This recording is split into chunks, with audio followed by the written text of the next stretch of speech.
Get ready, everybody. I'm about to blow your ears out with this improperly adjusted uh, sound clip.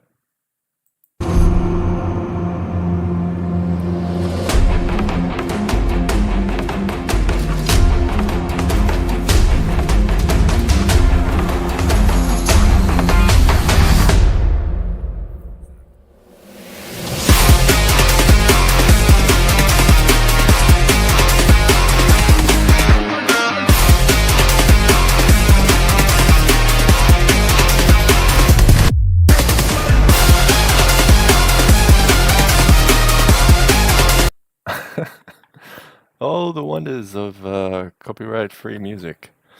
All right. Thanks, guys, for creating that copyright-free music. Who is it? All the good folks? No, that's Nori. Nori. All right, cool. Nori.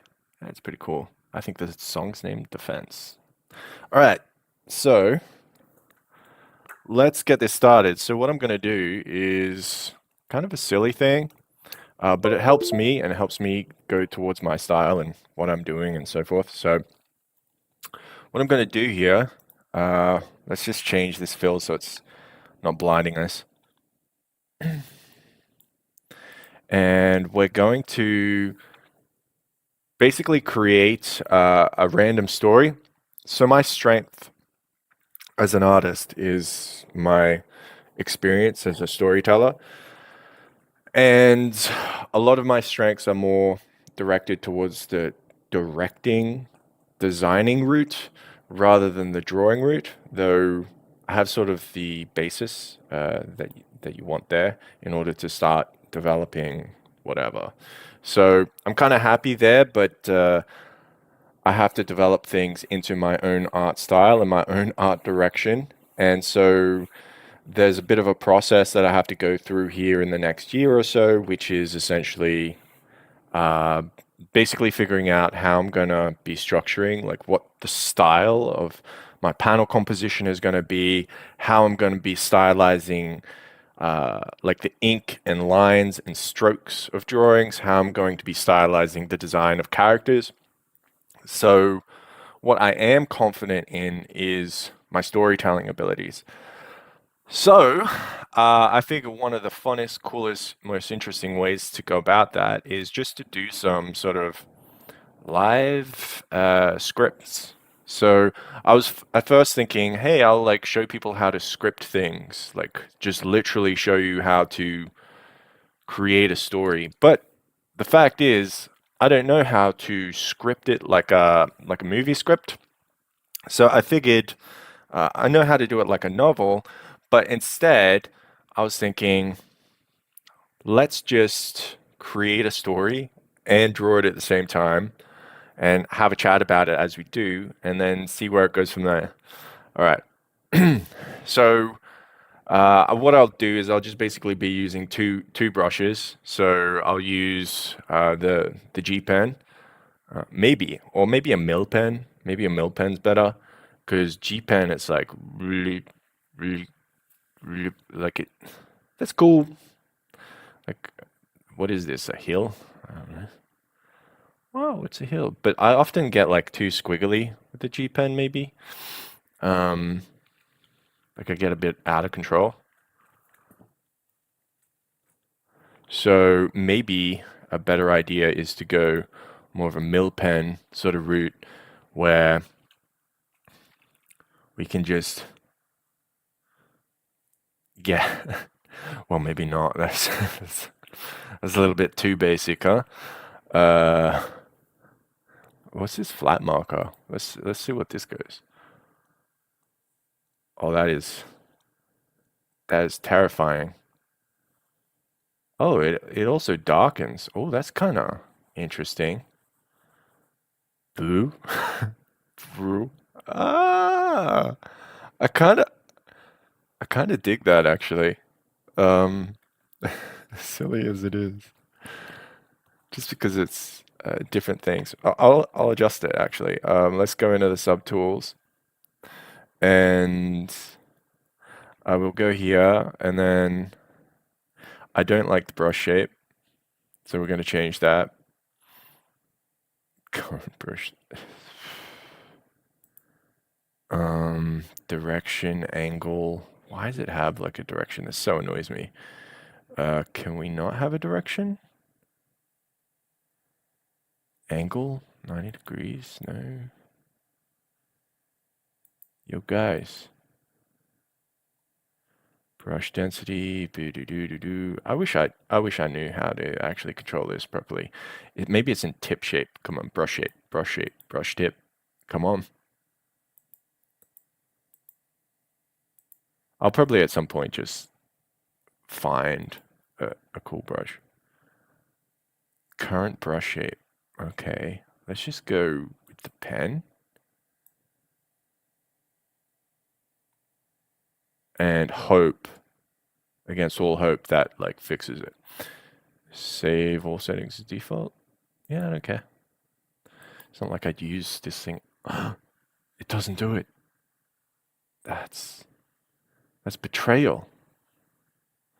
I suppose we can cope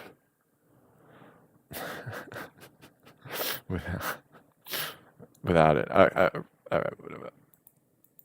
It just felt cool for a while.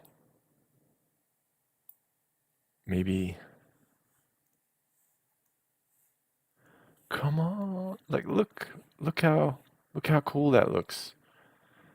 But you bring it across, and then all of a sudden it's like, oh no, there's no angles that you can get large on the. Yeah, whatever. Let's try it with this. If it fails horribly. It fails horribly. So no worries. Okay, so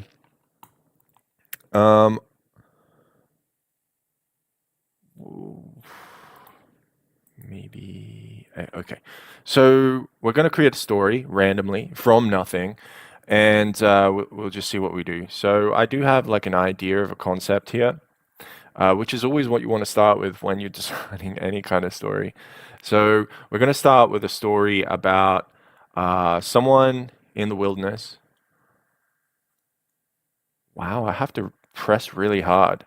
So in the wild, wilderness. I have to press really hard for this one. Whoa, that's going to be a health hazard. And maybe that's because I turned the thickness down. Let's crank this up. Oh, here we go. If we crank that up, then all of a sudden we don't have the problem anymore. Yay, it's fixed. Oh, that's awesome. Ah. Oh my god, that is horrifying. Okay, whatever. We're in the wilderness, and we're basically just going to be, yeah, we're in the wild, and there's going to be a person who is finding their way and constructing a fort for themselves, and that's very basic. It's like nothing. It's like, oh, okay, you've got a fort in the wilderness, and like there's trees and stuff, and you're building a fort. Okay. There's this person. They've got something, and then they're like doing their thing in the wilderness. Cool. But I thought it would just be a bit more about like the YouTube journey so far. Not that it's been that much of a journey, but because it's just been like a week or something. But yeah, I wonder if do it this way. This is a little bit too harsh. And look at that lag. Stop lagging. Why are you lagging? Look at that lag. Why? Can we turn that into something? Maybe we can. Into like some sort of intro screen. I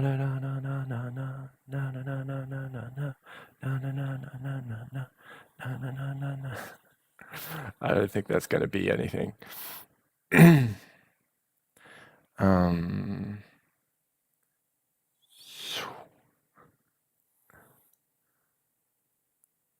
Yeah, I really don't think that's anything.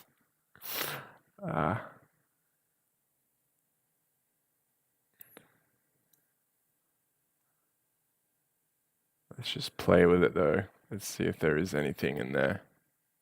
Is there anything in there? There might be. Let's try. Um.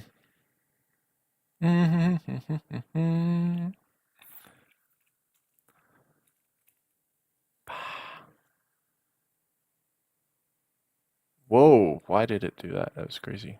Okay.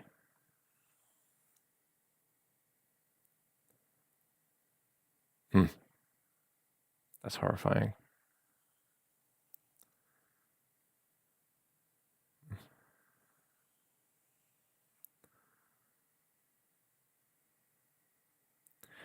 I suppose you could turn that into like water or something. Like if it's going to be a close-up, or you could turn it into a leaf. Stop it. It's actually very difficult to control with so much lag.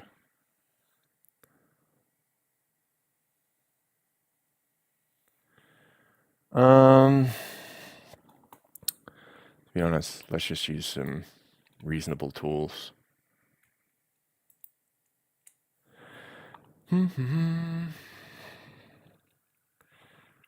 Let's start with something simple.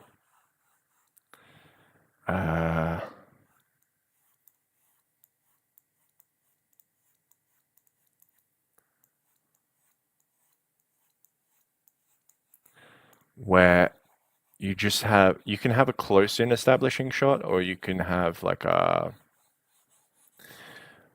far away establishing shot. It's not gonna matter. And say we sculpt this.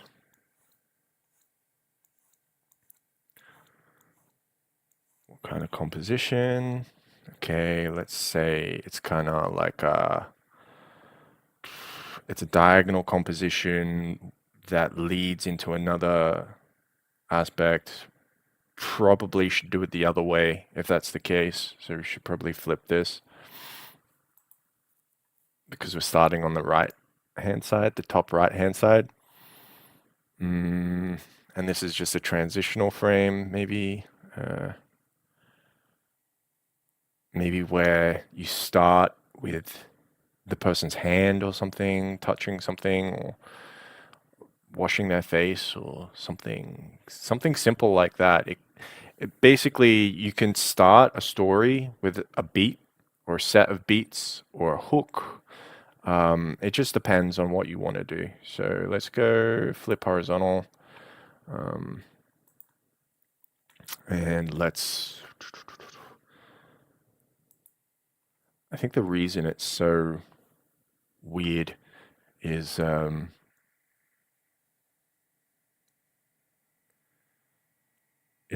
I put way too many pixels on this. And it's just not gonna work for our purposes if I'm gonna use like blending tools or something. Whoa. Yeah, it's not gonna work to have this.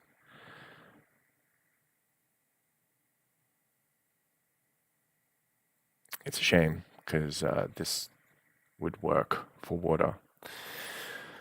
But hey, whatever.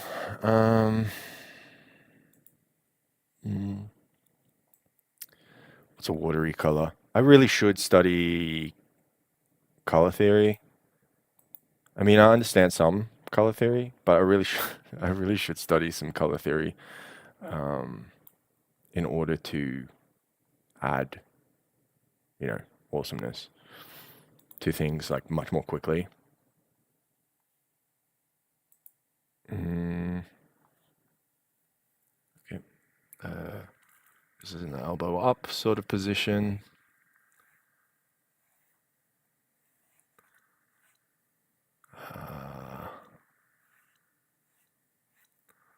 This. I wonder why that's so dark. Whatever. It's not coming through on that bit. That's okay. Um, maybe I'll just go over the top of it a bit. No, I won't do that. Change the blue a little bit. Maybe that might add something.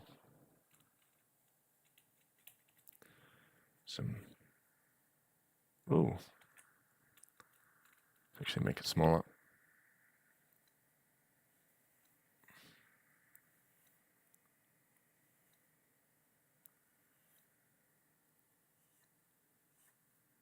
And maybe in here.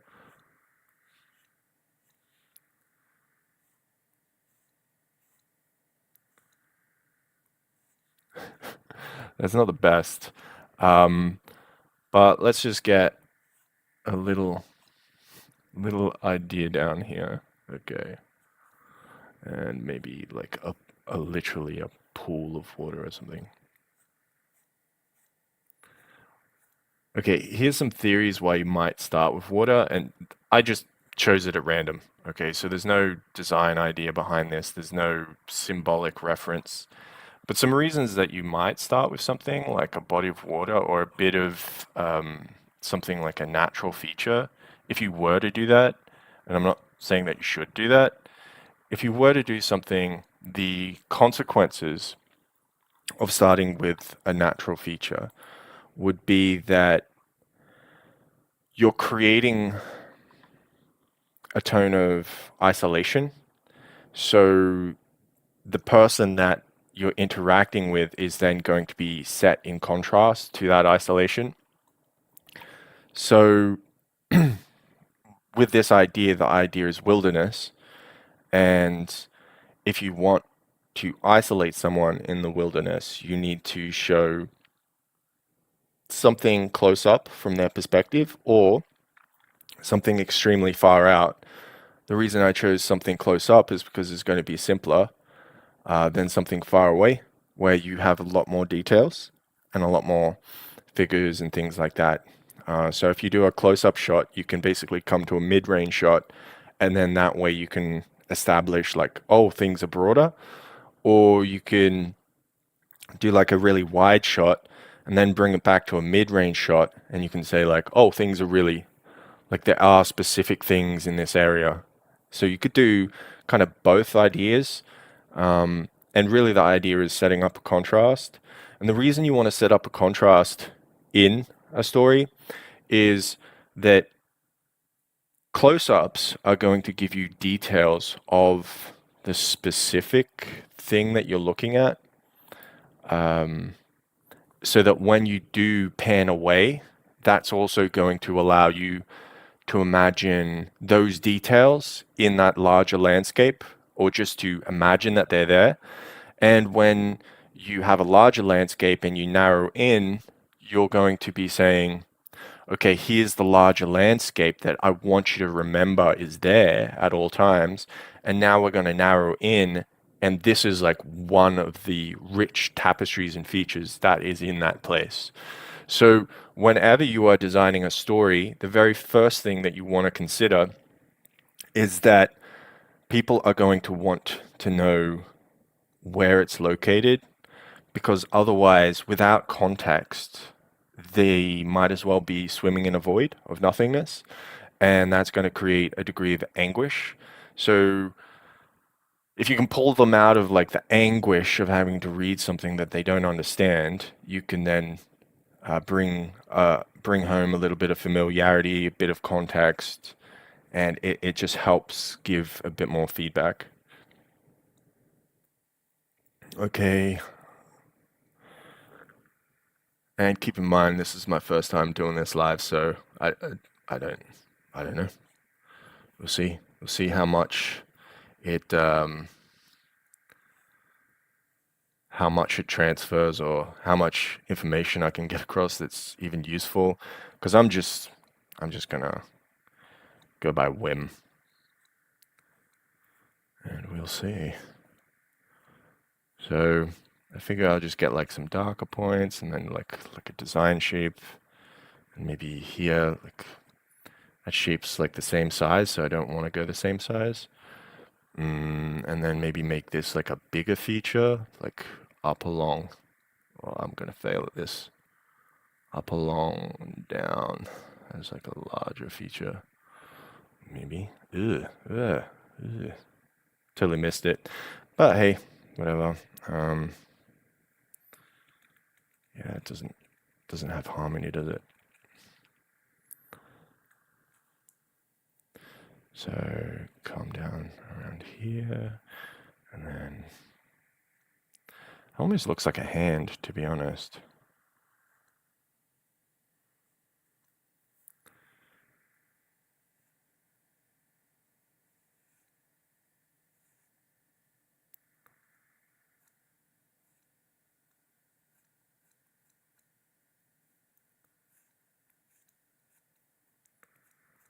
And if I can create a pool of water, that'd be nice.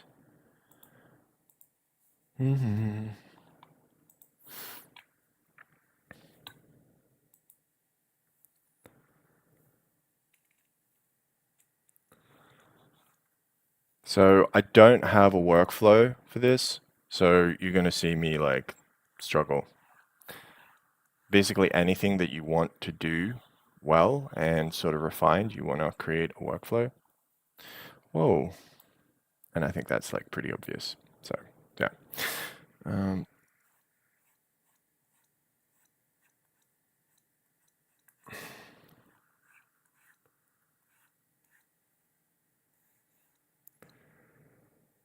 Because I'm painting that over the top. I shouldn't paint that over the top. Or maybe I should paint that over the top. Oh my god. Oh, let's erase. Big needed eraser. Let's erase some of that. Some of this, some of that, some of this. And some of the shapes we don't want, because we want to create like a little bit of an idea of like it being a pool of water, and maybe I'll like splash back into the background and maybe turn this into a rock face or something. Yeah, let's turn that into a rock face. Though that might be a little bit like terrible composition wise. So let's actually reduce this. Really? Why did it do that? Oh, because I merged with layers below. Right. So they might as well just get deleted. Don't need them. And maybe let's create a bit of rock. How are we going to create rock?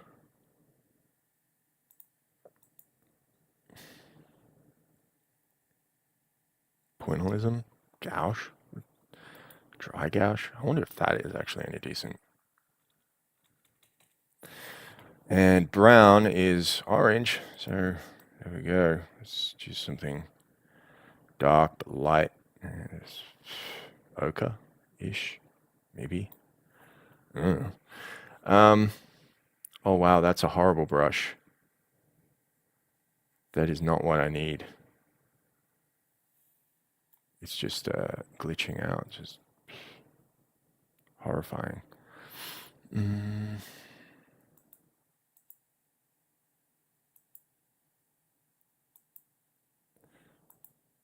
Maybe a pencil would even be good. Like if it's big enough. That's horrible. I hate it. I hate it. But we're gonna use some. All right.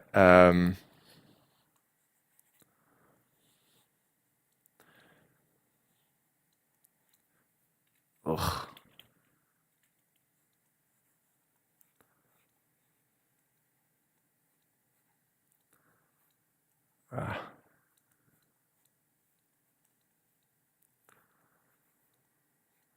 How do you describe stone? Probably not with curves, probably with more geometric edges, right? Let's just make a guess that that's the case. Probably one of the positive things about drawing things is you don't need to be exact sometimes.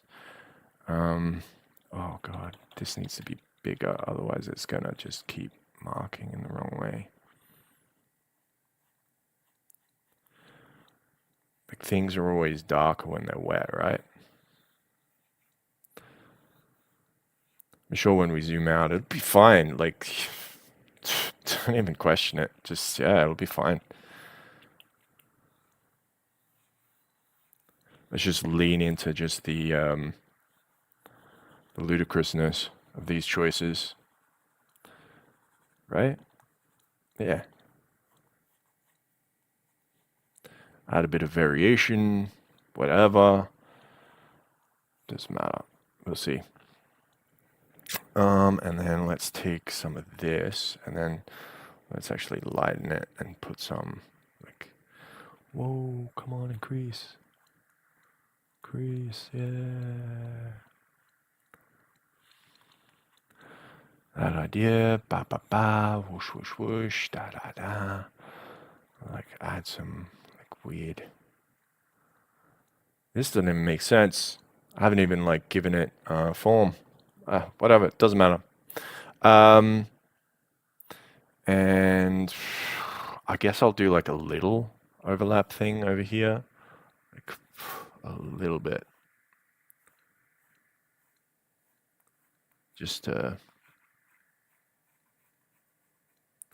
maybe point to the left so that there is something to the left that then pushes the eye and the eye of the audience to the next location.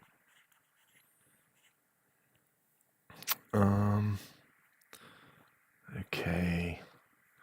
Maybe design-wise, like something that does this.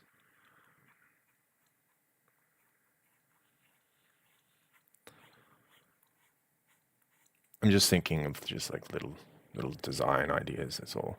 And let's give some homage to some trees. I'm going to look down in this corner because that's going to be seemingly more useful as I just This is how terrible my my color design is. What's tree color? Tree. Probably blue-green because why not? That is terrible. Let's not go with that color. Let's darken it first, see if that helps. Yeah, it kind of helps. And why am I like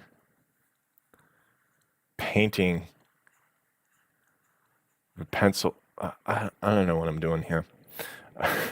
Because I technically shouldn't do that, right? Shouldn't paint with a pencil. And like it should be more manga-ish. So why am I even doing this? I don't know. Maybe it's just warming up. Maybe I'm just warming up and whatever.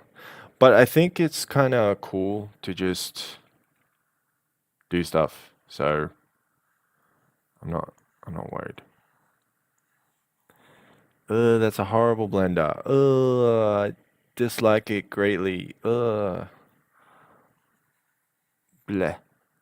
Come on. Bleh. Trying to get some like abstractness. Whoop. Come on. And I'll just put some darkness in these stones. Let's just do that. What's this? Take that color and let's go to the round brush. No, pencil. Yay, pencil.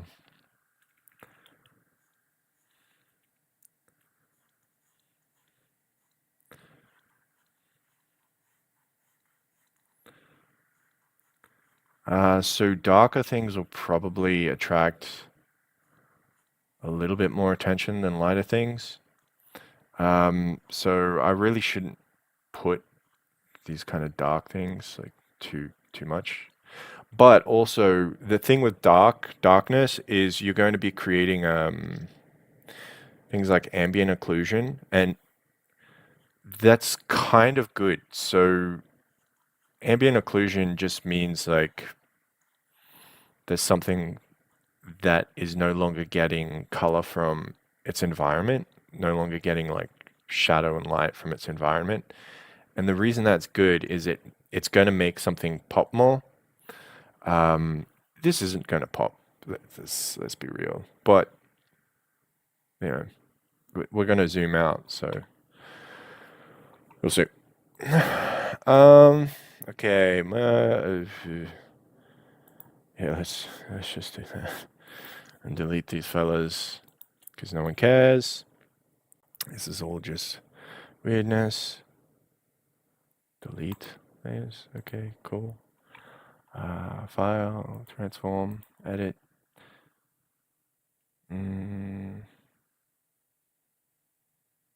Just normal transform. Wow, that's really not what I want. But hey, this is so bad. All right. So we have that, and then let's do a thingy across here. Like just across here. Did that do anything? No, it didn't. It didn't do anything. Maybe because it needed to be darker. But yeah, we're going to do something across here.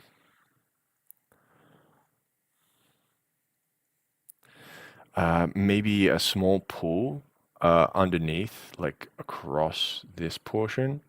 Just a small pool that sort of drifts back and then into like some shadows back here, where you have a figure sort of just like here. And maybe the stone, like a little homage to the stone over here, or behind them. You could have the homage to the stone thing that's creating the whatever. Okay, so get this. How dark do I have to make it pleasant? So what do we want this person to do?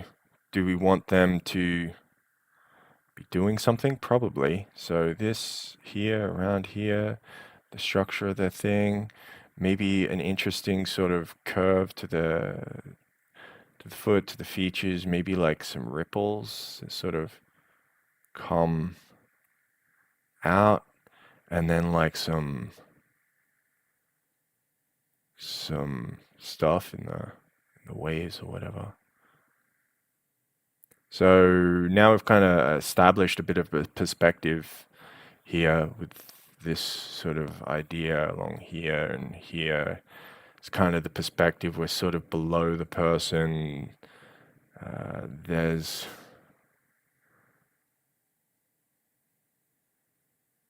now what's happening with their hips and stuff. So when you walk, there is this pelvis tilt that happens, which is the one that you have the weight on. You're going to lift the other pelvis side. So which weight is he on? He's going to be on this one. So this one is actually going to be the up one, and this one's going to be the down one, right? Because he's or she is going to be sort of within stride. Maybe it's just straight up transitioning to this one, in which case you start to use these middle muscles to like contract your legs, your adductor muscles. That's just like a weird little thing. Anyways, so you go here, and then when you get to the hips, you've got this kind of thing going on. Some shadows. the side of your hip bone, the side of your femur, sort of draws back up to your hip, where your hip bone is. And so then we just travel that around and there. And so maybe that's good enough, is it? No?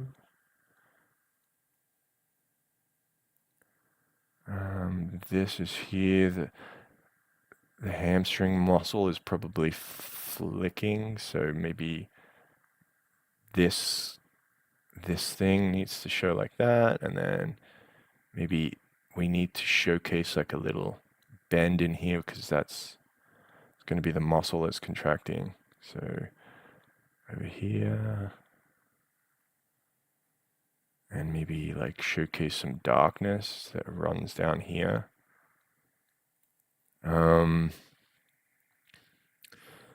The shirt would billow over, right? Kinda.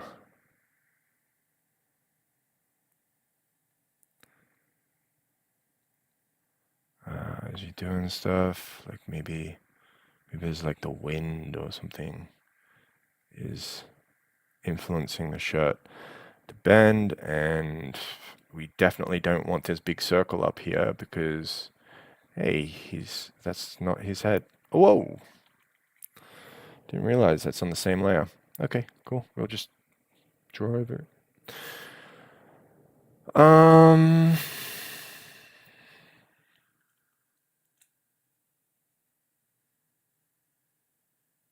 Whatever.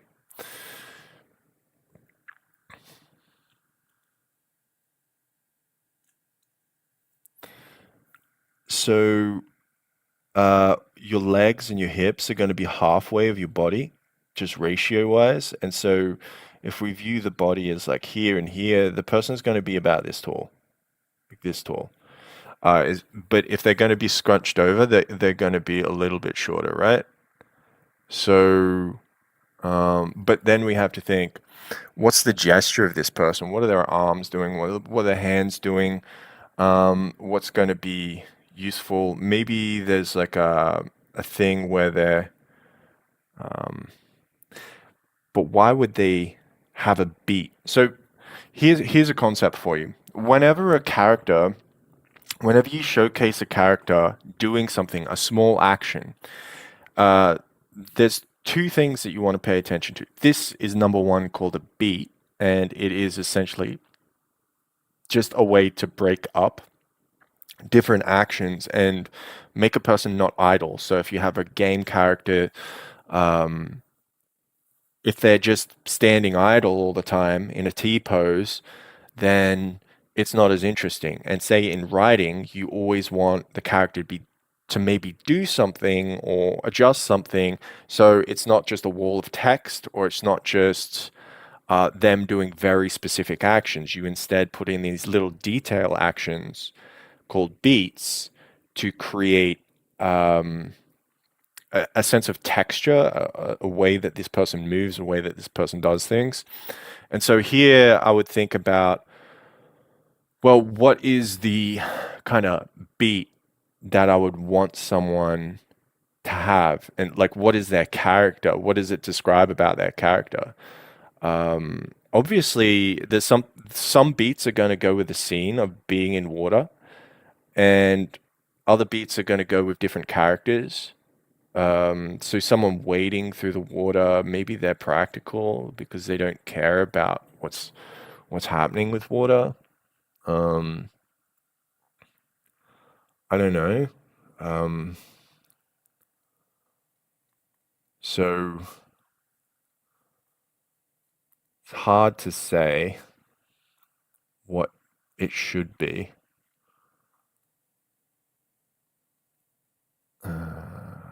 Across here. Composition wise, we could have like this trail back into the distance into a perspective. Like just really just trail off.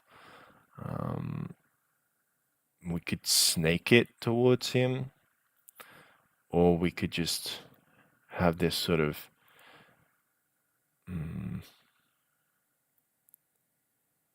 brush up against like stone faces and things, and then you would just think about like, what are these stone faces doing and how are they describing things? And here I'd be pushing from this, and then it goes to this, and then it would sweep back here, right? So just thinking about a few little compositional cues, and like maybe there's like some stones. You could look at like actual stones if you wanted to actually be good. But I'm not that interested in making this particularly good. Just let's get some ideas so that we have just something down that isn't horribly bad, that can be worked with. So there, and maybe here you got this stones, and this here, and maybe like a flare of like some grasses or reeds.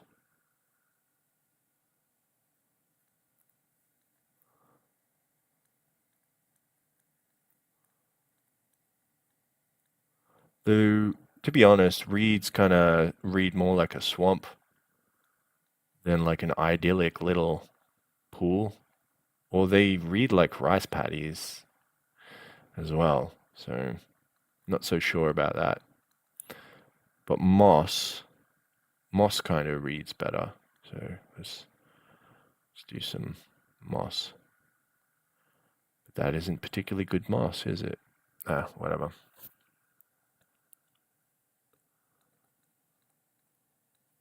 Like, what does moss look like? I think moss looks like fur, but I've definitely not done that here.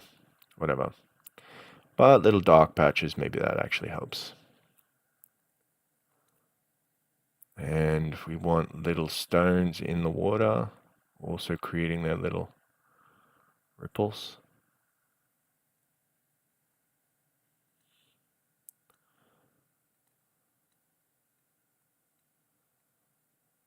And then like interference waves, they like do this, right? Whoa, I cannot interference waves. Oh my god, come on, interference patterns. Yeah, there we go. Right, we've got some interference patterns, and then we'll have stuff like radiating off from the shore. Oh my god. What am I doing? Mathematics? Uh, uh, just a little bit. Just suggestions here. And then here we'll have like a stone sort of rock formation thingy. Cause why not? Part of the reason for that is to frame things in, to push in this direction. You can also see a leading direction this way, which is also pushing back this way. Like an arrow. You could also say that this tilt could help do that. Potentially you can put like some added contrast behind. Like, I'm not an expert in composition, so I'm just saying random things I'm thinking. So don't take that too seriously.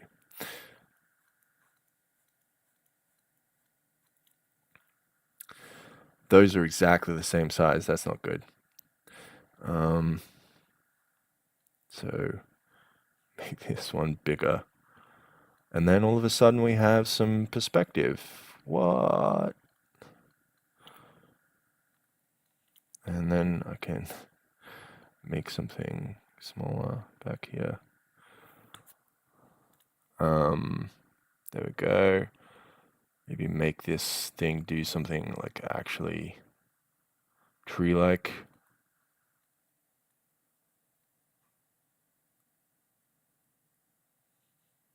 That isn't very tree-like. I've never seen a symmetrical tree in my life. Um, they tend to grow with the environment and things like, oh wow, my eraser is not the right eraser. It's so huge. Massive eraser. Mm.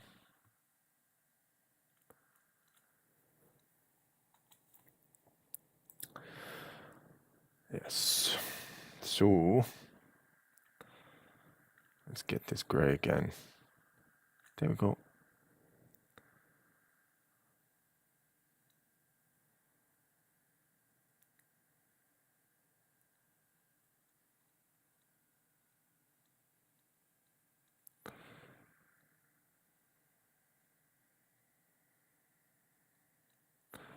That's terrible. I really need to study some trees. Um, okay. I'll just fool the eye for now and just pretend. Let's just make pretend. There we go. Making pretend.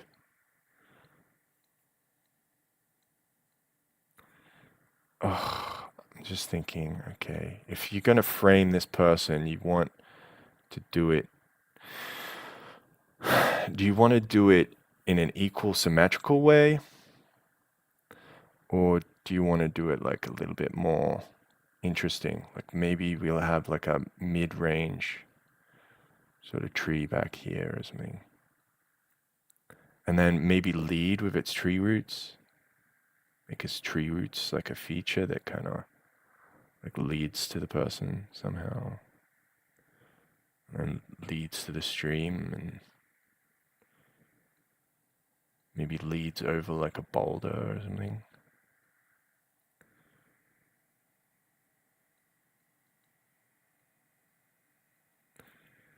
And maybe there's like a boulder behind it. I don't know. What am I doing here? Seem to be overdrawing this. Mm.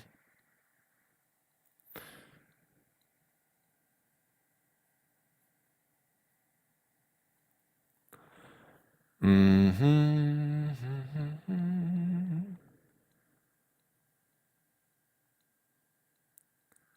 Sweep around there, go into this. Do. Maybe it's literally grown on some boulders. So like maybe this is why it's like, yeah, I don't know. That's a pretty terrible idea. Okay, here we go.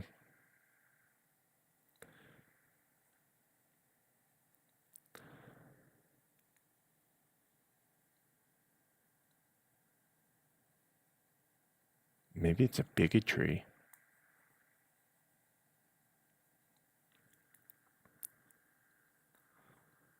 Maybe that's why he chose that spot. It's like there's this bigger tree that's kind of doing stuff here. Maybe.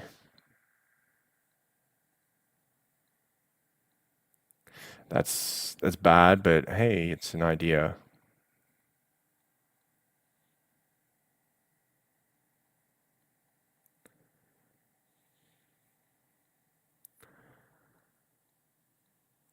Maybe there could be like something interesting about this tree. I don't know. Don't really care at this moment. So let's just blank that out. And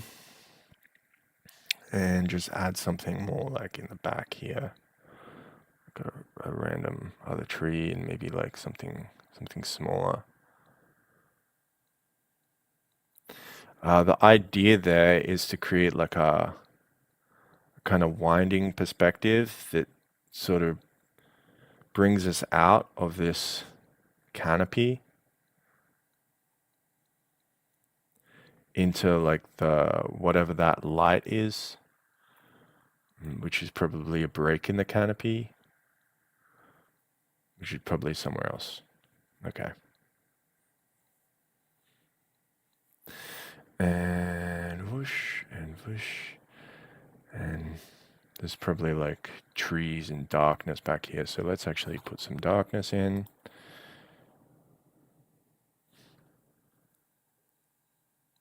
Whoa, that's way too much.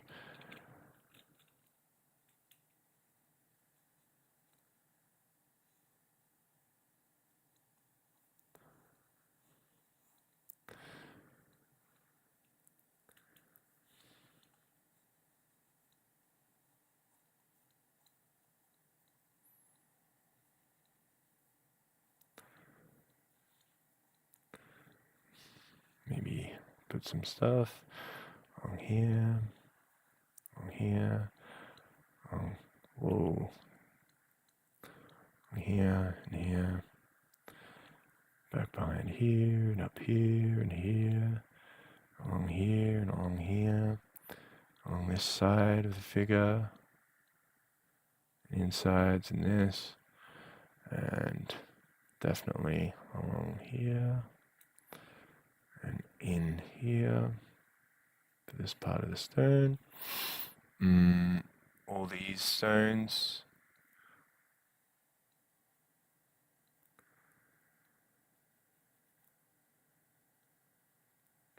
Whatever. And yeah, maybe like add some angularity to this stone and some depth to inside these crags or something.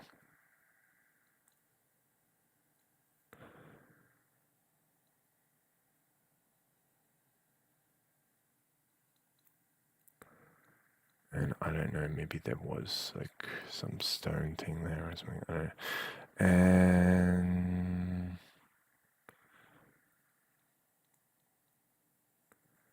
something along here. Ba ba ba ba ba ba ba ba ba ba. Alright, cool.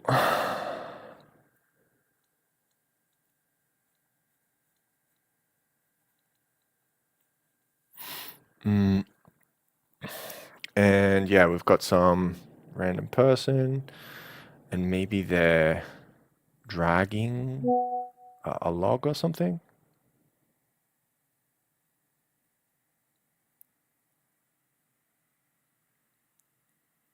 Maybe there is something, just something vague on the horizon that isn't like that light, creating that light. Okay,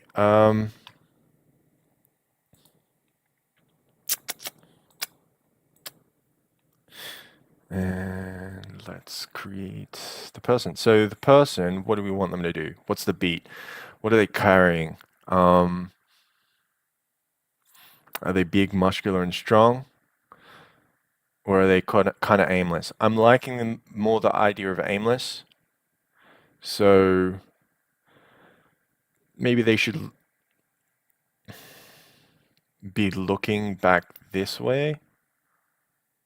But if they're looking back this way, the problem with that is that it draws the eye in that direction. And is that what you want? Do you want the eye drawn in this direction? Because then someone looks at this, then they look at this, then they look at that, and then they look at that. And that's probably the least rendered part of things. So we almost certainly want them looking this way towards next frames, or potentially down, which is like middle frame. Let's actually go down because then we can create like a bigger scene underneath. So here and sort of here, and then I would just think about like what effects does looking down have on your posture? Like your neck is going to come out, shoulders are going to be here. Maybe the hand is actually going to be back and like this. Maybe if you're kind of prancing, like you don't like being wet. Like, ew, why is it so wet? So maybe you might be kind of that. I don't know. So this, like this. And I don't know, is it a woman? We could easily make it a woman.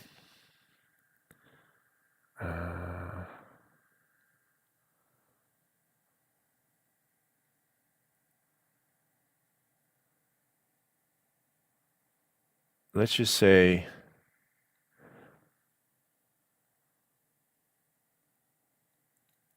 we don't know what it is. It's a monster. um, Even this pose is kind of a little bit monsterish, but let's not make it a monster. Let's. I mean, we could make it chin up and kind of like, yeah, I'm a zombie, but let's not do that. Let's not let's not do that. So just maybe something more graceful down this way. Maybe across and back this way. Why not?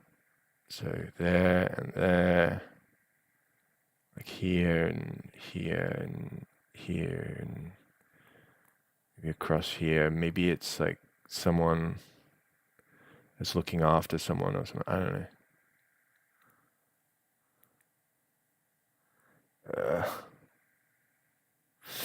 Don't like that identity for some reason.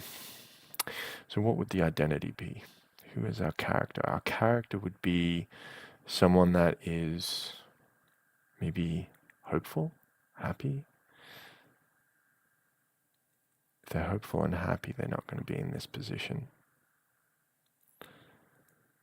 They're going to be surveying the scene. So let's make them surveying the scene with a bit of a grab to the hips, something like that, where they're out this and then, they got their thing and they're doing something with their hips.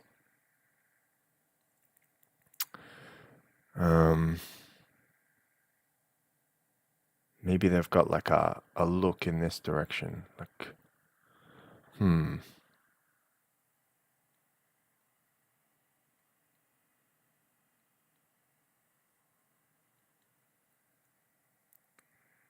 maybe. They look like they've broken their back recently. So, we can easily change that.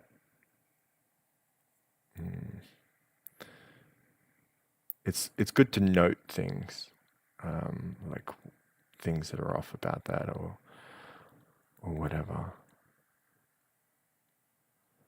Like what features the person appears to have, or super short arms.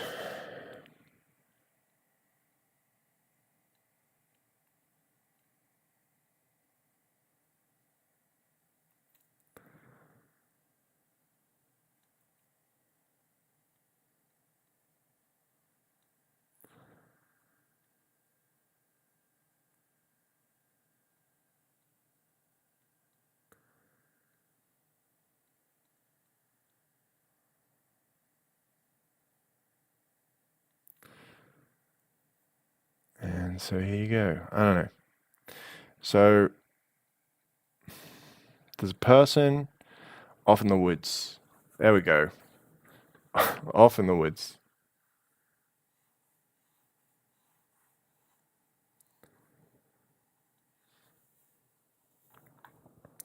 Let's increase the size of this one. Let's actually turn it grayscale because it is off-putting with color. I don't know why I put it in color. Oh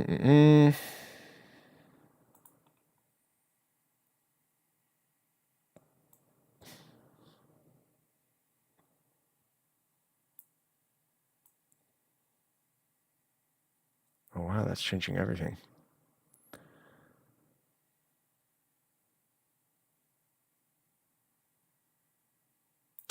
That's not particularly helpful. Okay, I'll just leave it like that. and then merge with layer below. Then we can just do something like that. Make it a bit bigger. There we go. So, water. Person in a stream. See, also things like this, say where you've shown like a stream of water here, it might not be clear that this is actually water that they're walking through, and it might not be clear that it's clear water. And so something like this can clarify that it's actually clear water, even though these are only slight indicators. So that's something to pay attention to. Now, person's doing that. Maybe what they do next is they exit the water.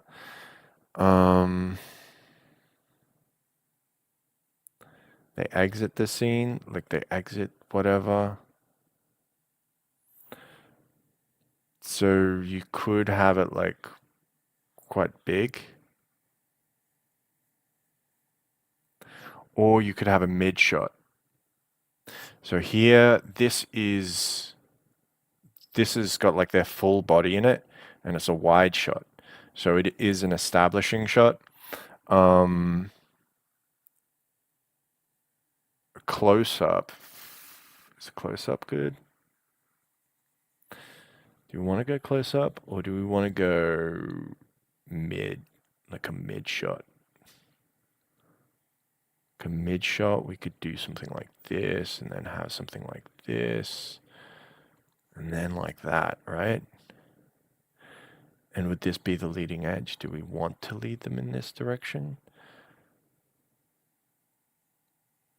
How would we then direct them down here for the next shot? So,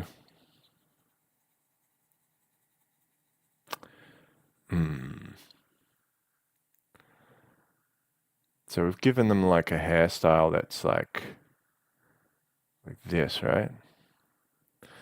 And then you could, like, what would be the feature of their face? It would be, and I mean, they've got like ragged clothes or something. I don't know, ragged clothes.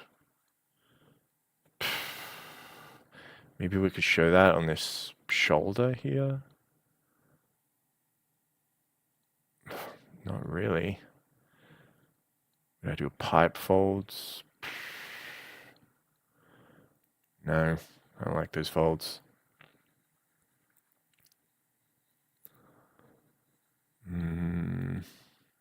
Let's go back up here. So maybe we'll make them proud. It kind of has this angle when you're kind of proud, and like same with your chin and jawline. So you'd be like here, and like along this way. It's a very sort of proud shot, right? But we want them like sort of squinty. Like, like stoicy. Like, I'm not sure, right? Where a person isn't sure of what they're doing, where they're going. And if that's the case, we want this outside of the eye to kind of be a bit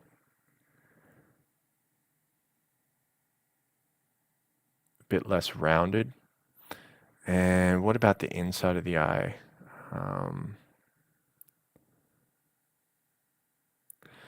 We can do it like that if we want them to be a bit like more closed-minded, more focused. Yeah, let's actually have it like that. That seems kind of alright, actually. We can give them like a speckly eyebrow.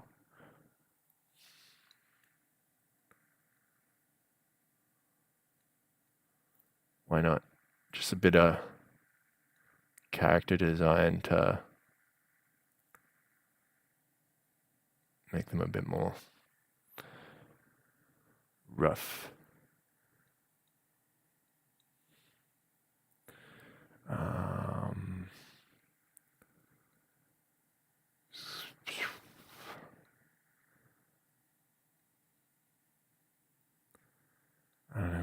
doing with this one?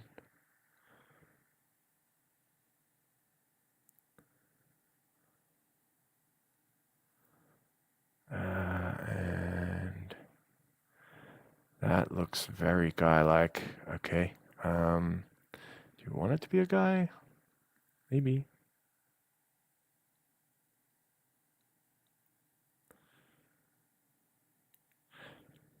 It's his eyebrows.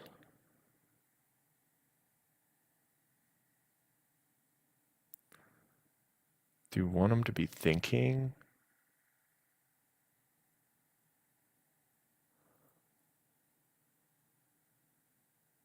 Maybe. Maybe they're an elf. Like an elf guy. Let's make it an elf guy. That seems actually pretty appropriate.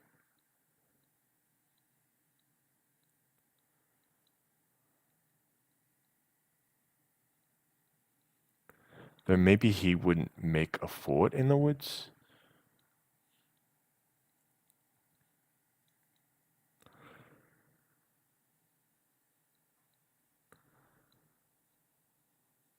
Because, I mean, they already live in the woods, right?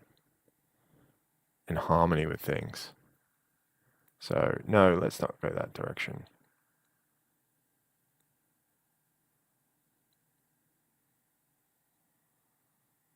It's very guy-like, though. That's the jawline, I think. Bigger cheekbone. Kind of one of the cool things about like drawing and like resculpting is the ability to reset features to see what feature is actually contributing to something. I think it's the narrowness of these eyebrows.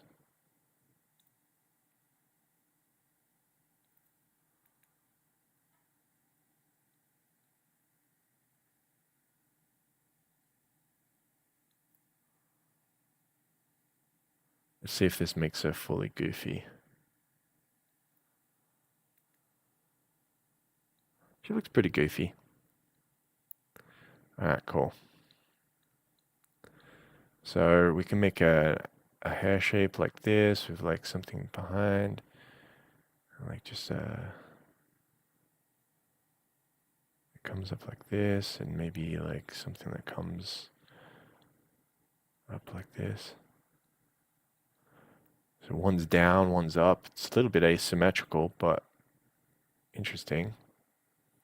And maybe something that comes out. Like what sort of flick out do we want? Do we want to flick out? Do we want to like bell out and flick under like this?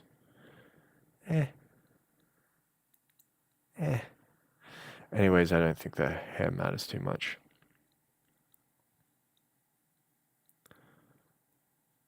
Just go simple 3-piece structure, large, small, and some sort of medium thingy. I don't know. Let's get the shoulders in first. So her neck, rib cage, sternocleidomastoid, off into the trapezoids, the clavicles, the back of the shoulder blade that comes to the crest, that then comes down to the shoulder, deltoid grips around on that thing, deltoid grips up on that, there's pectorals that grab onto that. So we get in this direction, and then there's muscles that come through here, and then from the shoulder blade reaching around here is those muscles. I'm just using this as like a reference because I don't like to necessarily measure, so sometimes I like to just make things by feel. So then here, and then to the point or tip of shoulder, it would be coming down across here. Just add a bit of sincerity to things by having it be handcrafted in like some of the ideas. Okay, so then there's that muscle which would connect to this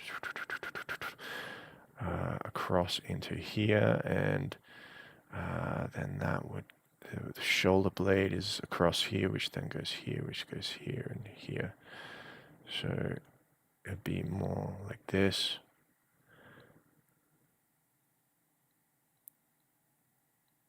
Maybe we wanna, is she rotated? Do we want her to be rotated?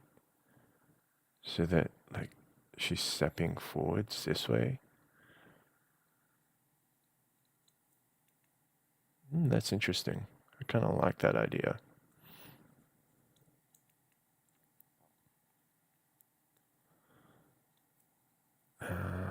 So then that would come like this, that, and while this is drawn, this would be back more.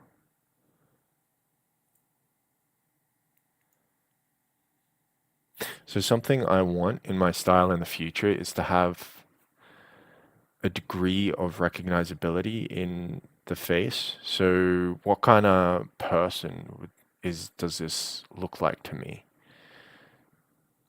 What, like, could I recognize this person in reality? I think this is kind of what I would call a pressurist, someone who is very strong-willed, ambitious,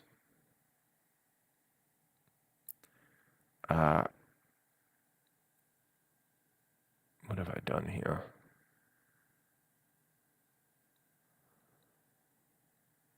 You'll notice that sometimes when I'm drawing, you might be like, well, what are you actually drawing? And features or things will just start to pop into existence. That's by design. So essentially, that's what I'm trying to learn as my style is how to get things to, well, kind of pop into existence. So like right here, I've just completely abandoned the idea of twisting things around. It just doesn't seem to work.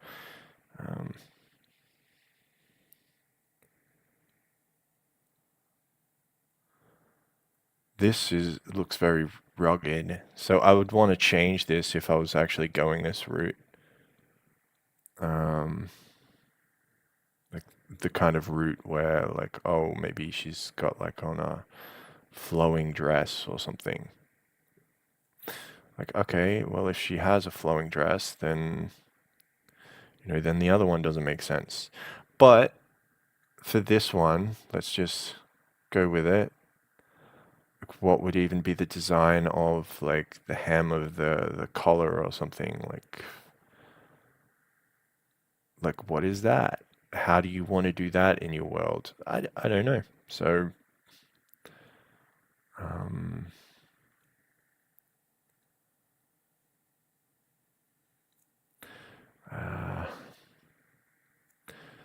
let's not get too busy with the breasticles. Sorry for calling it that. Let's put a few little loops though.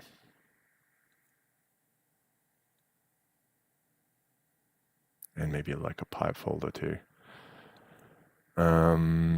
See, I want to get more like that as well. That was kind of cool how I did that.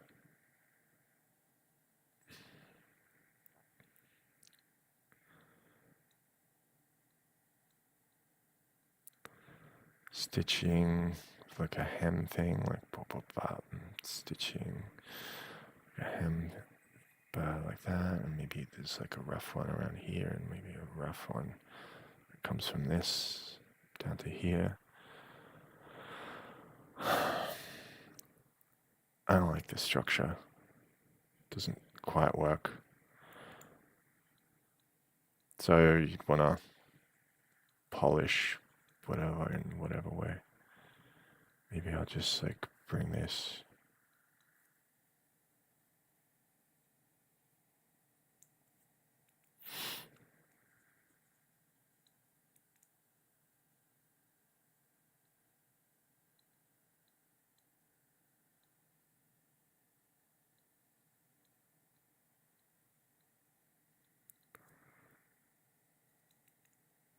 Yay, lopsided. Okay, whatever.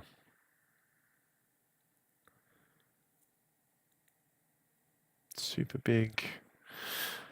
One of the things about drawing that you'll always find is that when you do change something, it's going to make you have to change something else. And depending on how you change it is going to change, is going to like make a difference as to how drastic that is. And then you'll want to be considering like design considerations and things like that at the same time so that you're not losing plot. All right, whatever. Just take it easy. Do something simple, man.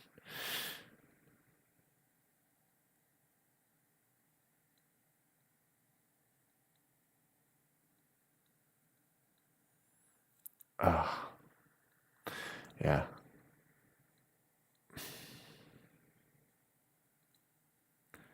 So some hair down here kind of works, and maybe like a no. Maybe something that like sweeps in through the backdrop.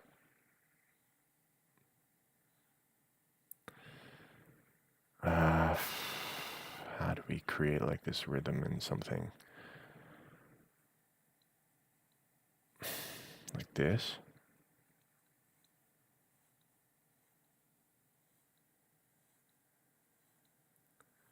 I'm just thinking maybe like something dark over here to frame. I'm looking in the center, by the way, when I'm doing this. So there's a little bit of leading room, which is much lighter, which is a symbolic idea of like something coming forward and pushing forward, and she's looking forward and this sort of thing. And then let's get a round brush, something mid-tony. Try to keep it not too complex, because you can learn quite a lot of things just by moving quickly. You can learn a lot. So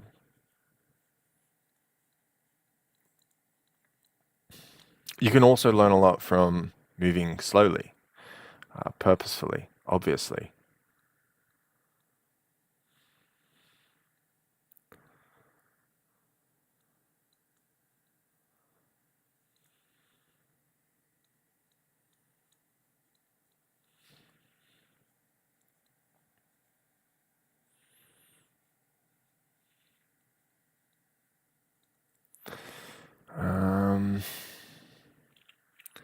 Let's make this smaller and press a little harder.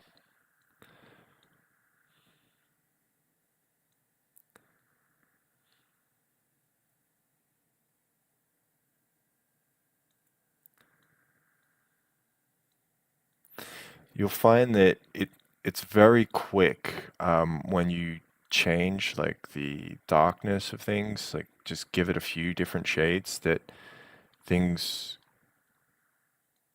get a bit more depth. I'm not trying to get like lots of depth or anything in here, or even lots of interest. Just at least something. And I'm probably doing it like the worst way. So that's where you would create like a method. Like methods are super useful for a specific workflow or a specific thing that you're doing. Like once you've decided on like what it is, the way that it works, and all the different sort of features that you need or want,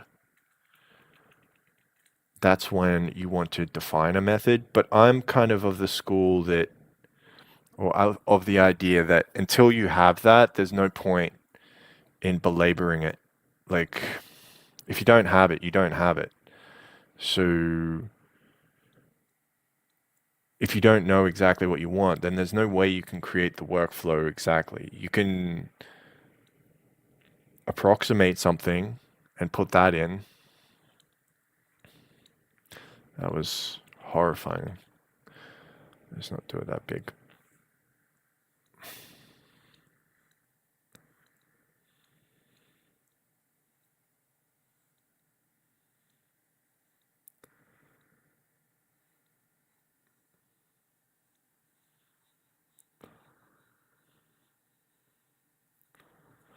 And here I'm I am kind of trying to keep an idea of abstraction, so that there is I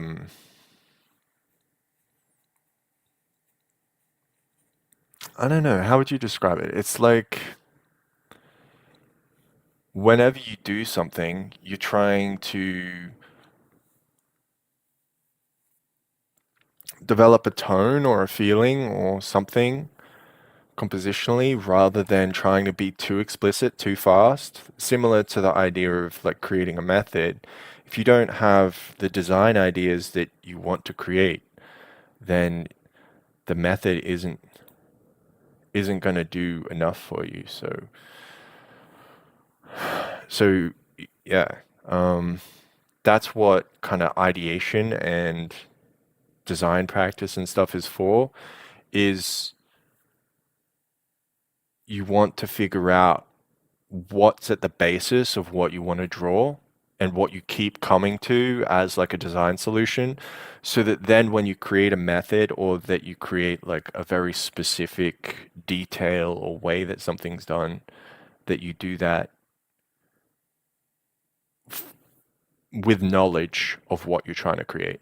And so since I don't have exactly the knowledge yet, I'm going to see what it does. I'm going to see what it is and slowly work my way towards it.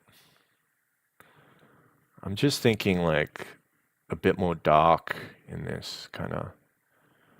Well, I want to do darkness kind of like lower in here.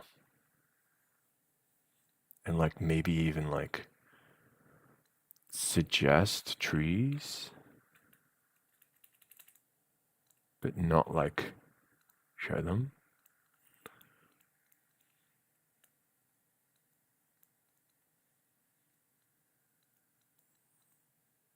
See if I can get something like abstract going that way.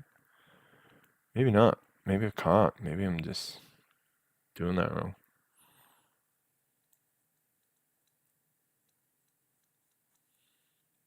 Maybe. What if we just blur?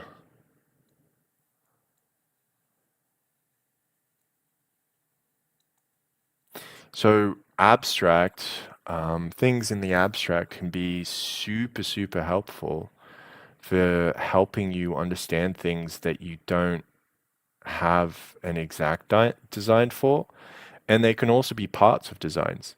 So to me, doing strokes in more abstract ways is kind of me trying to help my own uh, my own sort of idea find its feet and stuff.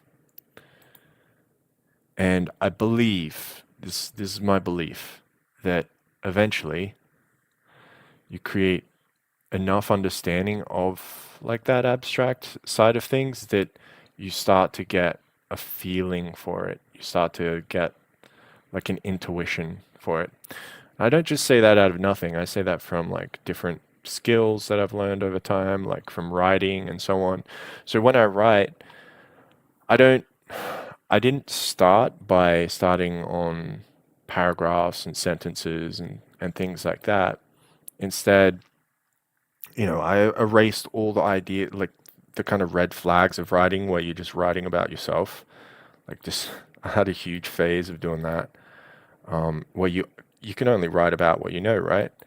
And you don't have any design or imagination.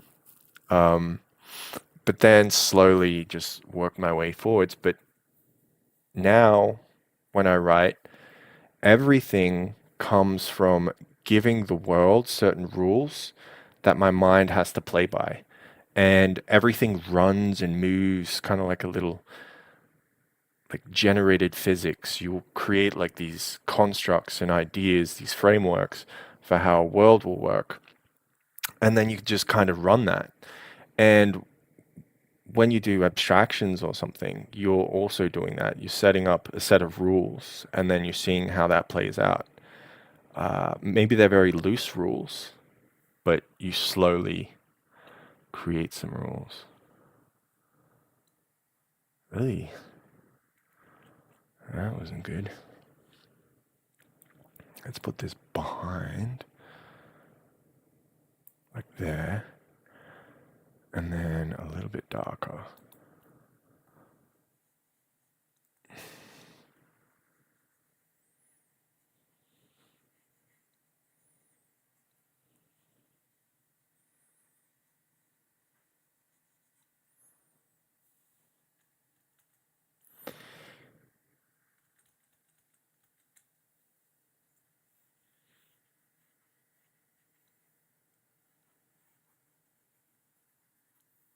Okay, so I think what that does is it frames her kind of strongly. I don't know.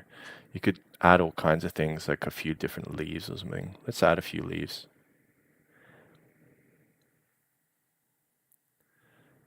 What do we do? Like a trapezoidal leaf.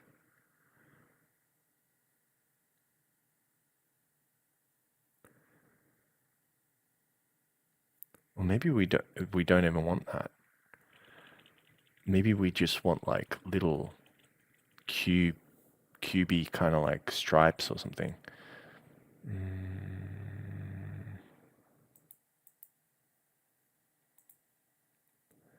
Like, what gives a cubey little strike?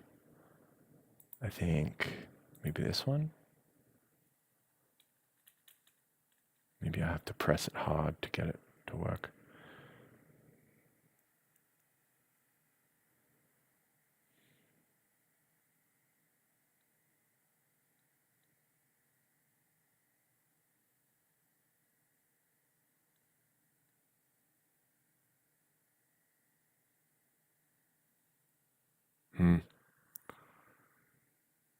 Yeah, it doesn't really work for me. Maybe like a triangle here. Yeah, it didn't really work either. Whatever. We'll just get a few.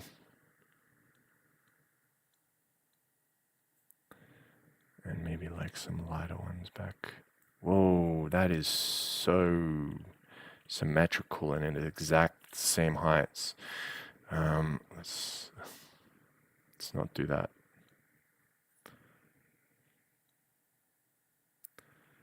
And maybe like something up here.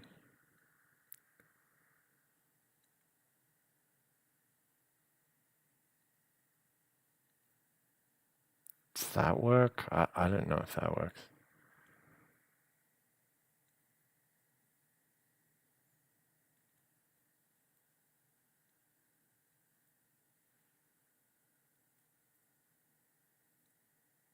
That's exactly the same size. Maybe I need something like in the foreground, like here. Like a leaf.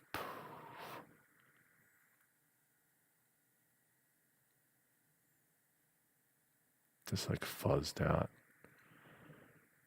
And something in the background, like super small. And then maybe like some larger, like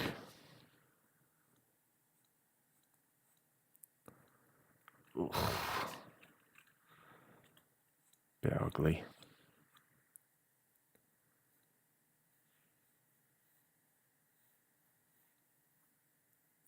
Yeah, I really don't like that. That came across really ugly.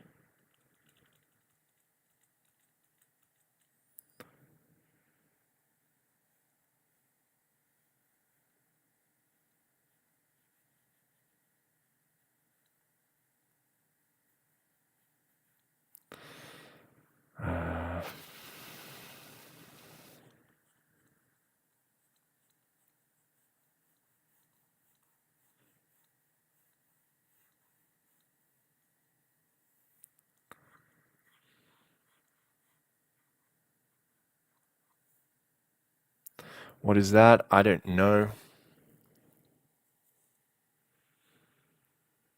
It's perspective. That's what that is.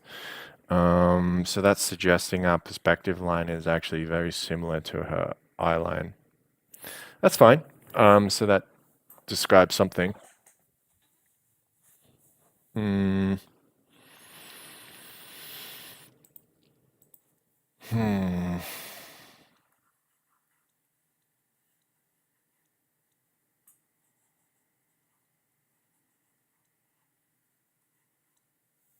Okay. Whatever. Um, and I've got all these weird jagged lines that could be removed. It's whatever. Um, let's just remove some of them. Oh, nope, not on that layer. It's on this layer, right? Hey, there you go. Jagged lines.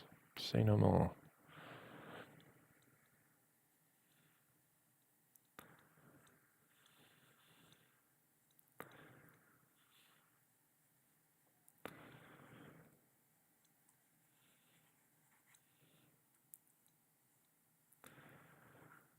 And yeah, and yeah, and yeah, and yeah. And those aren't blending because they're on a completely different layer. They're on this layer.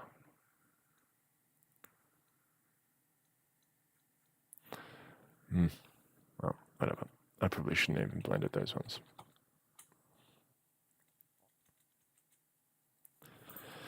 Okay, so I have that. Let's just drop them onto the same layer. No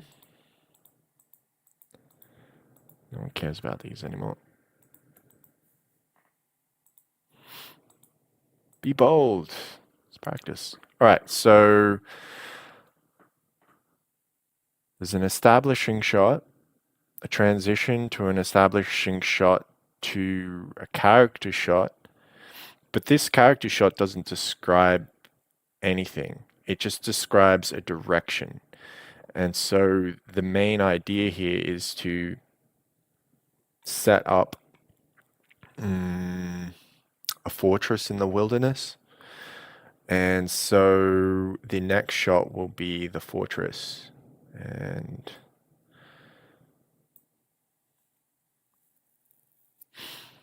I guess you're just wading through the water to get there. I suppose that's one way. I mean, that's how I'd get there. If there was a stream, I would definitely walk through the water. It's fun. Um, so what do we want? So we've got these compositions. One leads here, one leads here, one leads here. And so this composition is... So it's this curve. And so probably the fortress would have to be like something like that. Maybe with like a drop back. Something drops back. And maybe even drops back again. Who knows? Is our eyeline, like, is our eyeline at the entrance? Or so here's a cool opportunity to play with perspective. So here's a technique that I find like interesting to play with perspective. So you want to look at perspective as eyeline. And so say if it's a fort, for example, her eyeline is going to be like something like here or here, or depending on how big this fort is. Like how big is it? Like twice the size of like a person, or maybe three times. So if that's the case, you know, your perspective line is going to be across here-ish. Whoa, whoa. But all the undulations between this point and her are going to impact this, right? Because if she is actually lower, then the horizon line is going to be a little bit lower than that. So let's say she is actually beneath this thing, or even significantly beneath it. Like where you have the ground here that's doing something, but actually the horizon isn't across here at all. It's going to be, uh, because of our eye line, it's going to be like underneath here. So this is going to be elevated above the horizon. So I'm not getting to my point here, but every step or every position, say like there's a step or a position here at this third or a step or a position at this third, there's an opportunity to create like an undulation or a change in the whatever. So because we're close to our eye line, there can be like a dip and then a rise back up to this location. But it wouldn't make any sense. So if she's standing in water, she literally, if she is below it, there's not going to be this undulation back up in perspective. And so when you're doing perspectives or something, someone that's the same height as her, they're standing on ground here. Like if they're standing on ground here, their eye line is going to be below this horizon. Because anyone that is the same height as her, that's standing on the same level as her, like say standing here, their head is going to be exactly on the horizon line. So there's a little trick that you have there where you have perspectives and you can just basically place different sized people down and see this person is smaller than, is beneath her, this amount, like half a person's height. So you'd be describing this half a person's height and say like at the very bottom of this, maybe it's like a full person's height. So they'd need to be that sort of small. So you can use like people sizes along with eye line to describe the depth of curves, which is really, really interesting. And so say someone and someone is the same height as her and is looking at her, then she's here and she's with that person. There's this sort of thing going on. So you can do cool stuff like that where you can put familiar objects or something where you know their sizes to start describing the land or the landscape, which I find is actually really, really cool. Or you can have like, she could even be doing something with her hands, like where her fingers and hands are like doing something. Say if you set up that she was like doing something, like she's calling to someone and the person's like, huh? What? What are you talking? Oh, it's you. Wow. And say like, whoa, it's you. Sorry. I'm just making this super exaggerated. Ah, it's you.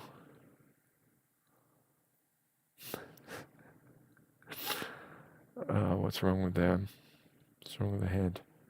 Super. Let's make them super muscular.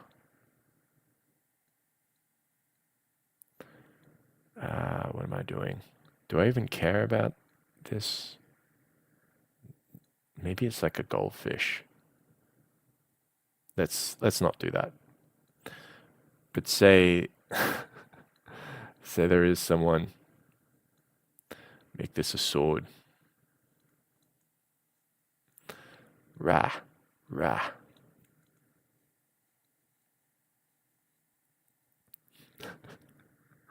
Terrible.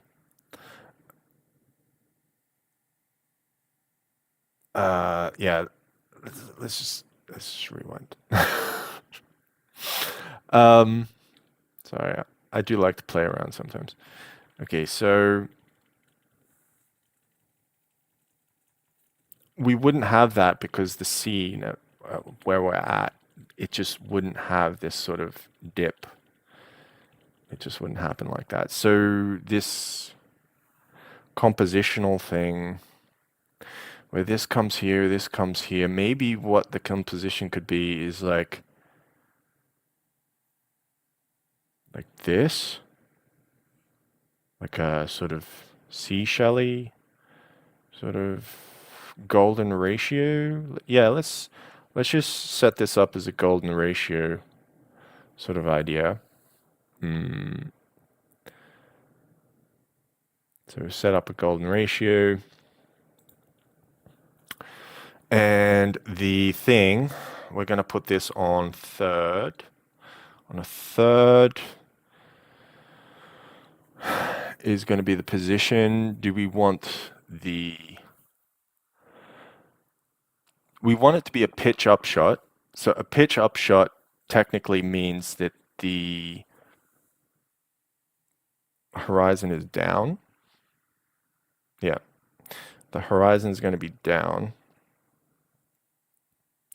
So that's going to be at least bottom third, right? So I really should have my tablet in a better position. But it doesn't mean we have to use that as like the horizon. There's going to be some sort of element here.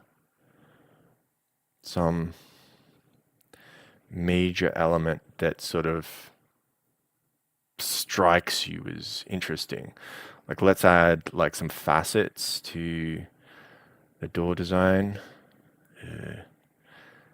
Like Lord of the Rings had it made with like how they made their designs. Let's not go that route, but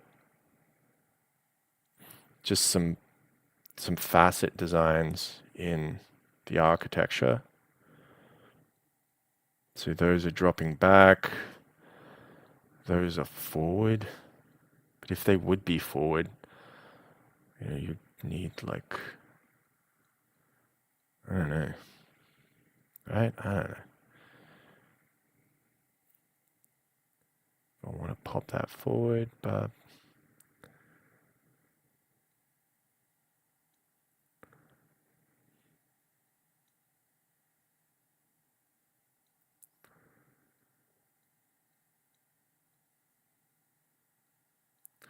why might you make like a door that has like this weird thing like this?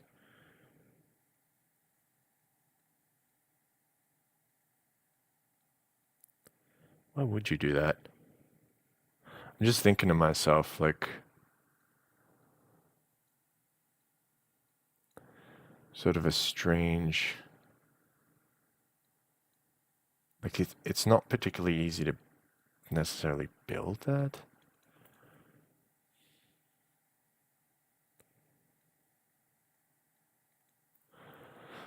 Maybe just the idea is like that adds some contrast that makes it interesting.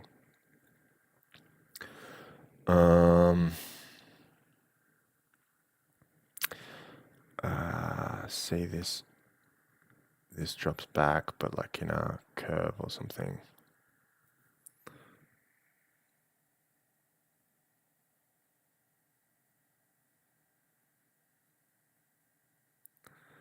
You want it to do that? Yeah, come on. Let's do it like this.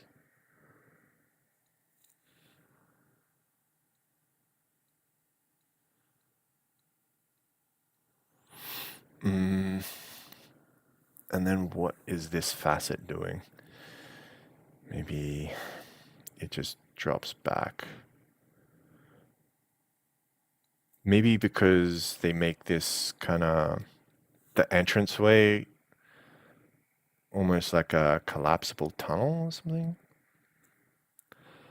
Lengthening the bottleneck at which someone has to come through, but that would make it like more brittle. Maybe you could have ornate architecture on the insides of this, reaching through to the edge, which is probably an opportunity for a compositional idea if you did that. Where you'd have like things doing stuff up here and something happening along here.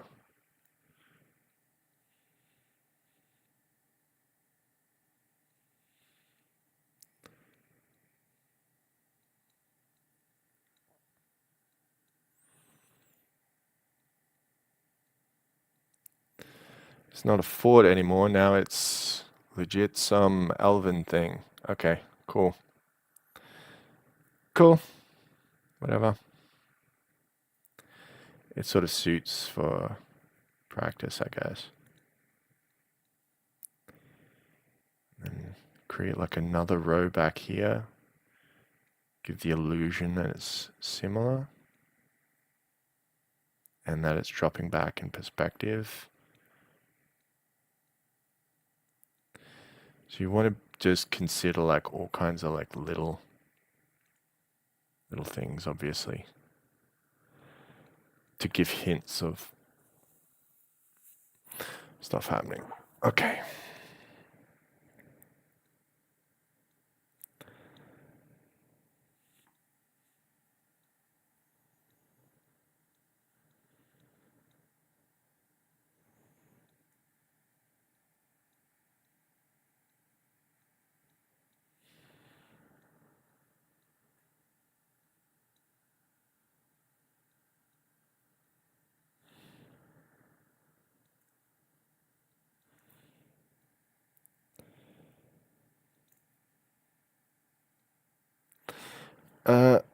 Why am I doing that? I don't know.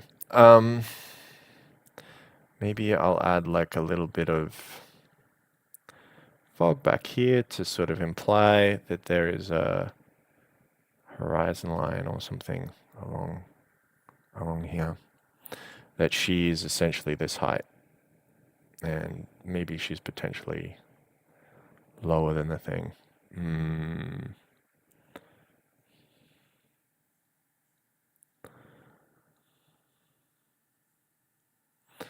And potentially, since that is the thing, we can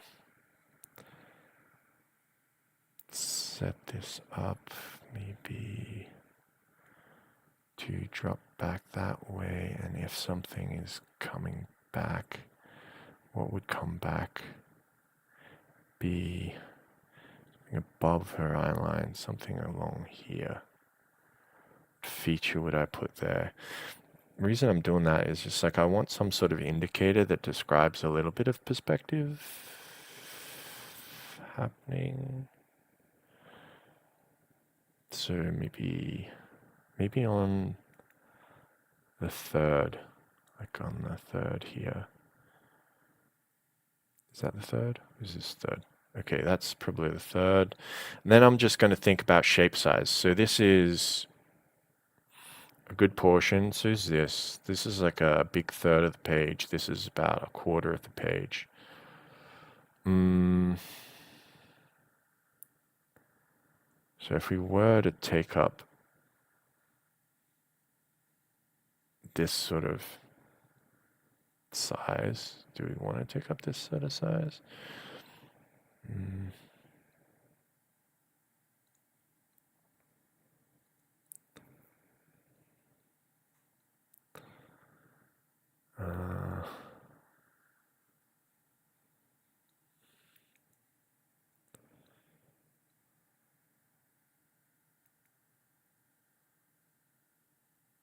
It's much more like a hall than a fortress.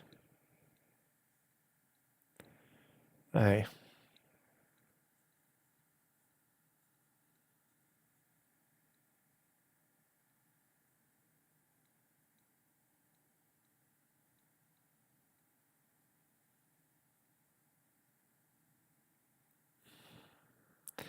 No idea what this is.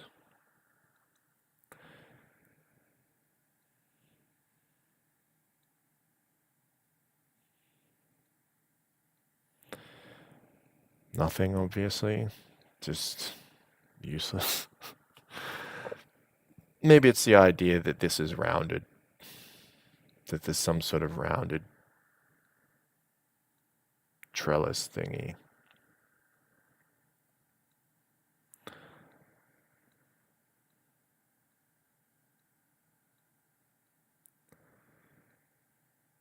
Maybe. Is that an idea that works? I don't know. I don't think it necessarily does. Or maybe this is more in the foreground. as like an archway to add perspective.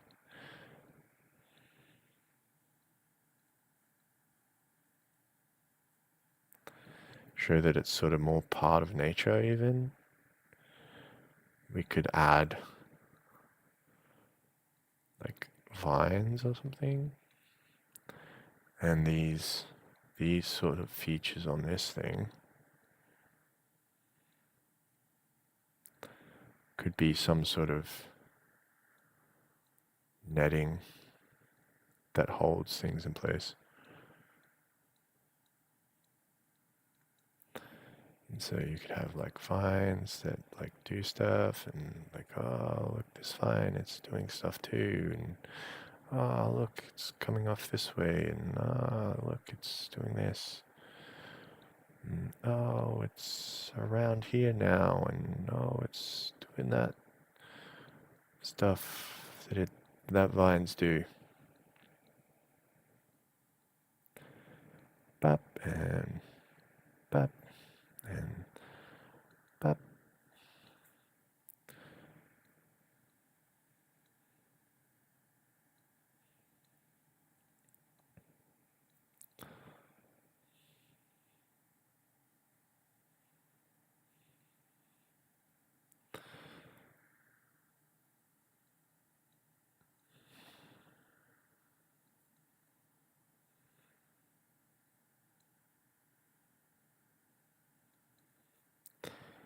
And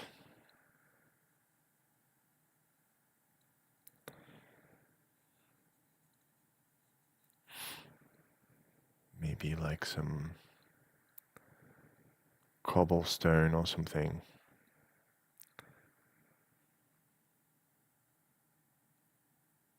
And maybe all the way up here, it's like in like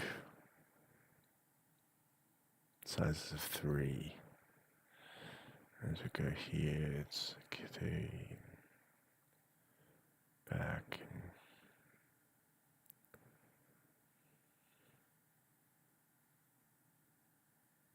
along here and along here and up here, here, whatever. Got that. There's like some flowers or something.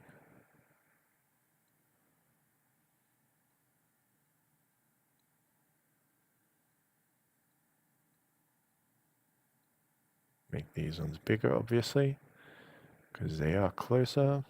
And you could have something here.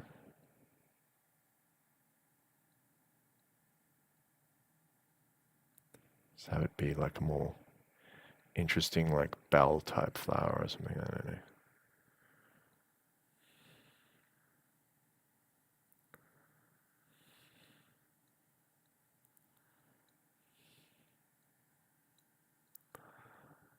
Maybe with like some stars coming off it.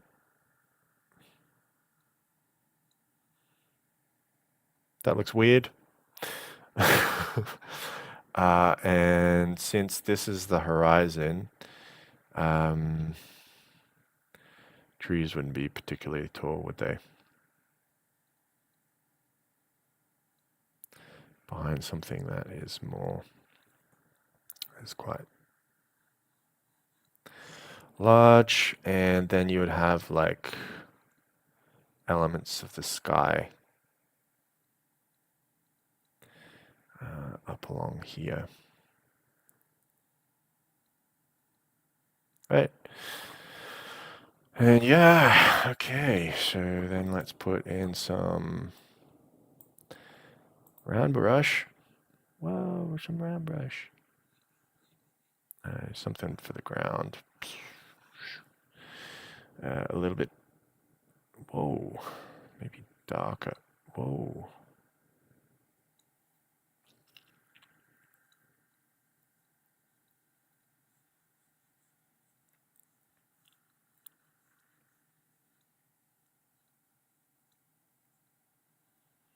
Hmm.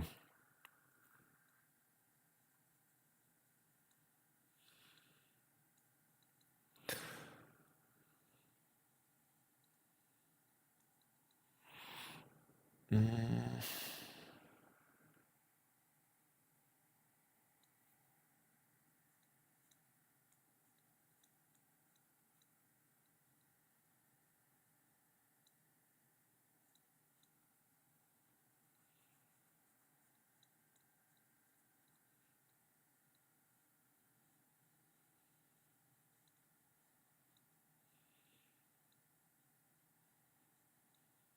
okay, cool. Cool.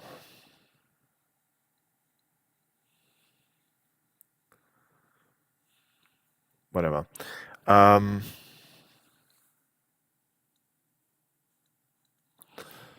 Obviously design off that more and create more stuff along that, whatever.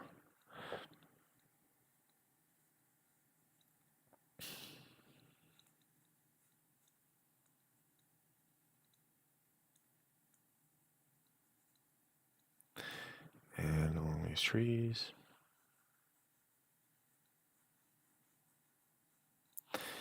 And clouds. Okay, so the bottom of the cloud is going to be darker than the top of the cloud. That's the first thing. Know about a cloud. Mm.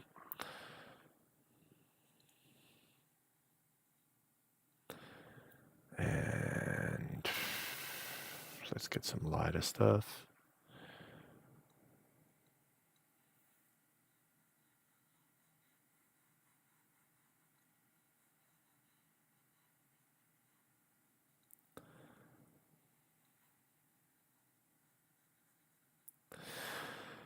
And yeah, maybe I want to make it darker near the person.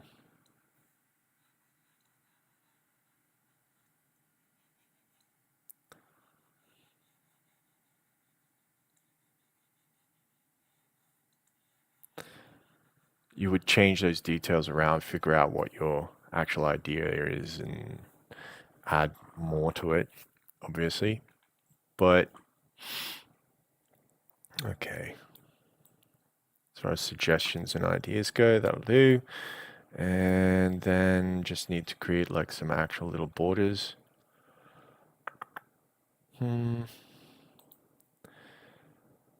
Merge visible in the new layer. Let's just get rid of these. And let's do this the silliest way possible. And I think I know how to do that. Oh. Oh, what's going on? Okay. Huh.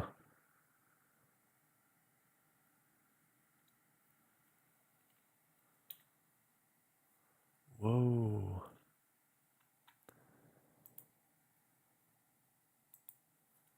Silliest way possible.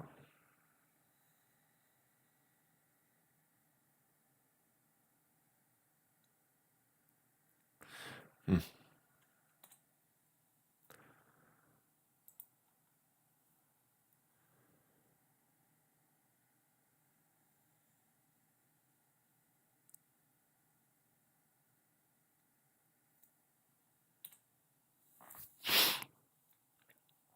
And also another silly thing to do.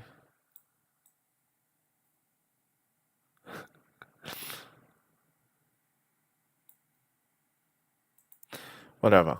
Okay, and so maybe the story, I mean, that's just not even a story, that's just a starting beat to a story, right? You have like water flowing, person moving through thing, walking to whatever, and seeing this place. So you're setting up the place, and I think you would need to have several more pages to actually describe who this person is, why they're even there. Um, so what would I do storytelling wise? When I was drawing this, I was just thinking about like um,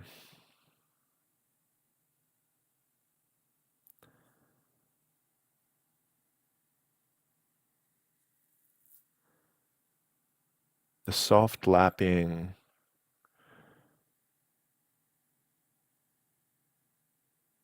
of the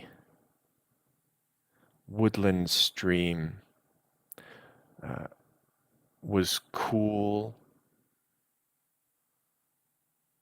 uh,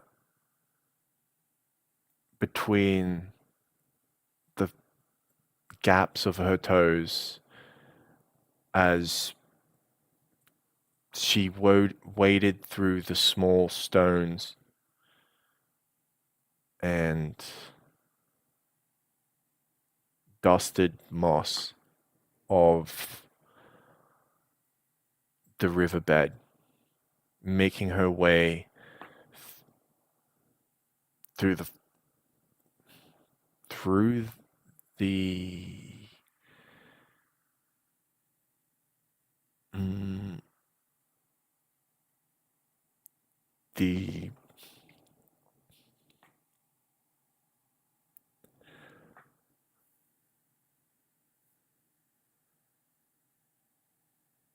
through to the edge of the woods.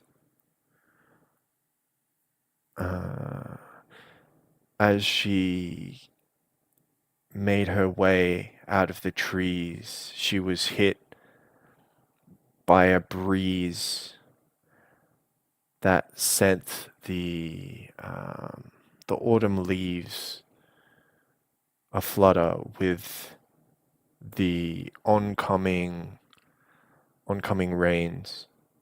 Uh, and before her was an archway, road, uh, an archway framing a path, road with mm, bellflowers and something else that that led her to the entrance of the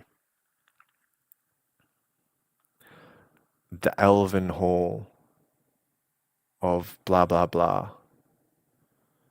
Uh, Forests in the distance and an open gate. She could already hear the thrum of the guests as they gathered for whatever it is. So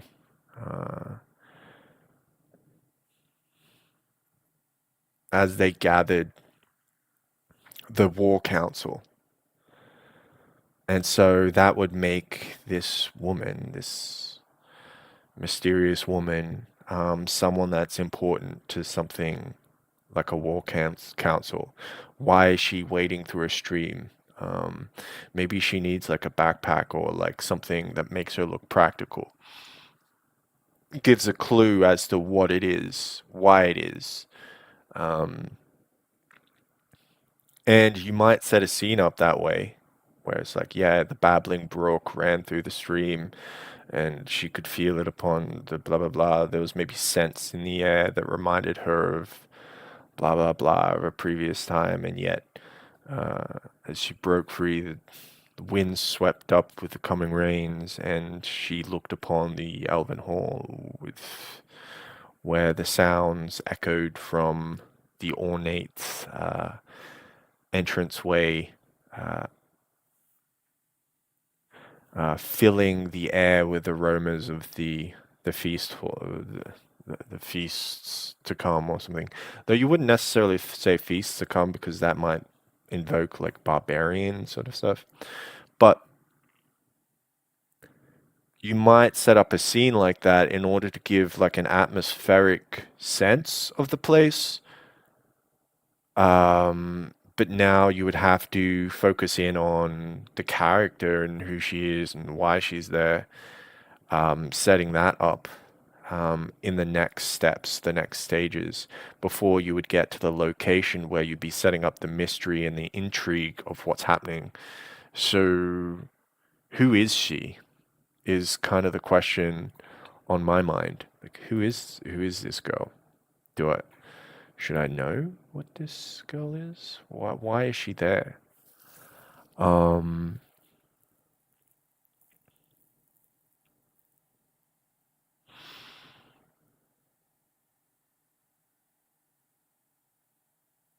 she could be like a petitioner of some sort, and maybe like one of the simplest things is you could just add in like a little like tag along follower that is also wading through the streams. And you know that you could make them be doing something interesting. Uh, you know, something cute.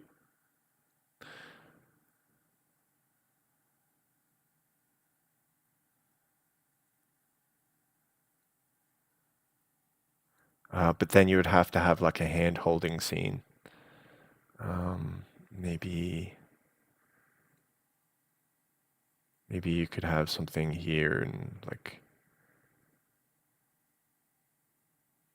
the little kid is holding the hand or something.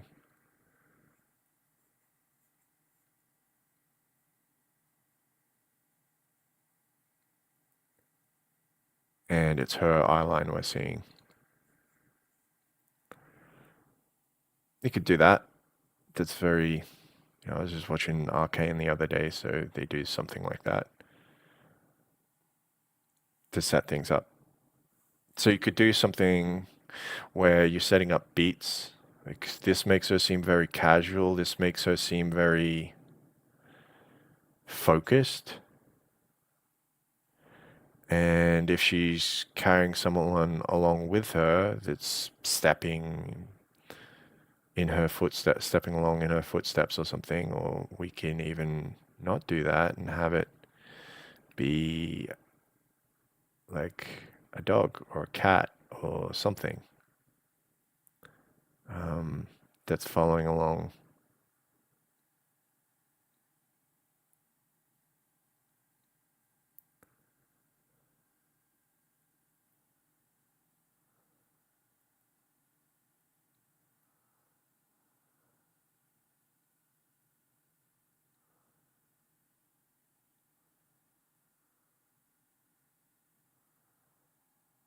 There's a dog following along.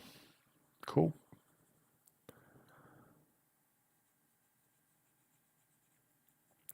So something that would just describe something about the character and imply something that you want to imply,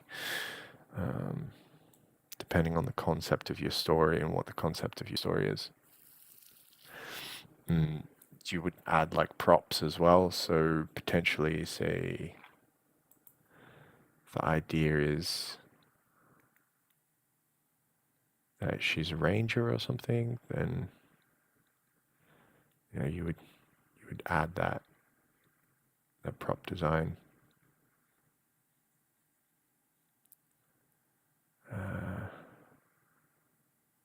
To what she has, and you think about what kind of bow it would be, because the kind of bow would describe a lot about her history, backstory, all that sort of stuff. So maybe that's what you're doing.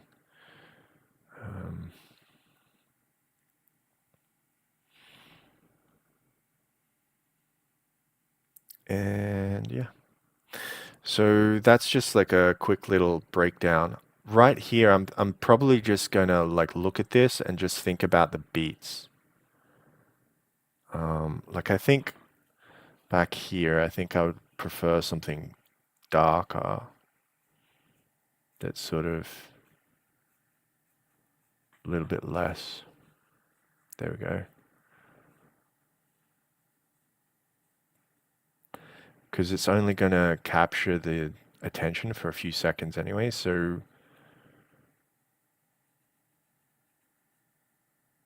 maybe I can do stuff like make this like web out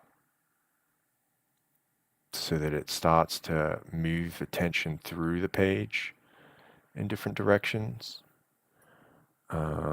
Maybe if I take this color and push this through here as well, I can make that do that, and I can this.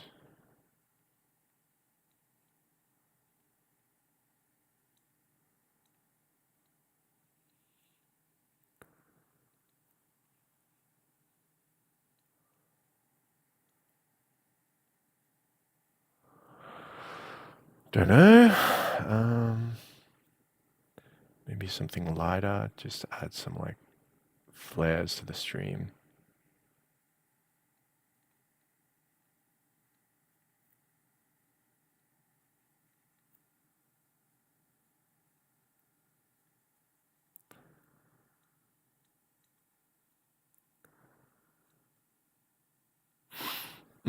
Okay. And then you have this person walks through the wind. Yes. Okay, so my main idea here is to create greater immersion. I think with this one needs to be faded. It's too dark. So I'm gonna just cut that, paste it.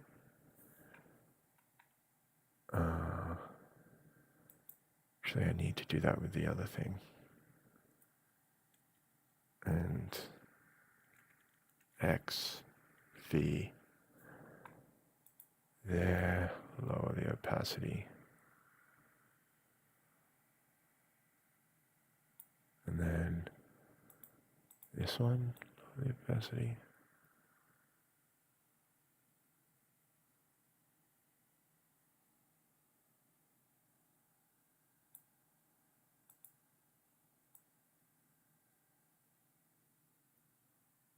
I don't know. Maybe we just completely lost it there.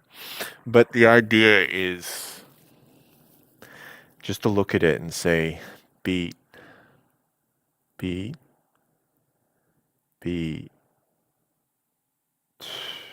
So that's kind of like a stopping beat. It's kind of like slowing down, right? And so if it's slowing down,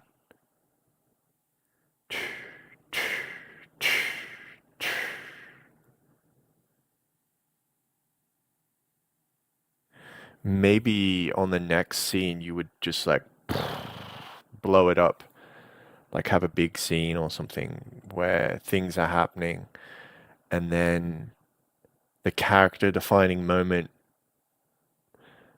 might be their reaction to that.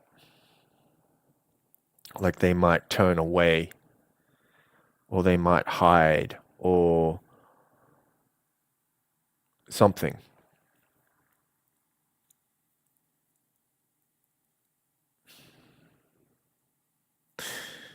So there's river, there's water, there's wind, there's woodland, there's earth, there's... You could essentially set up fire. So you could set up like different elements. So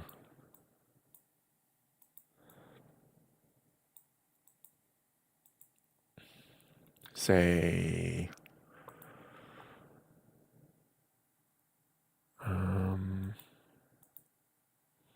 what might be a good idea? Let's just go thin gouache brush and just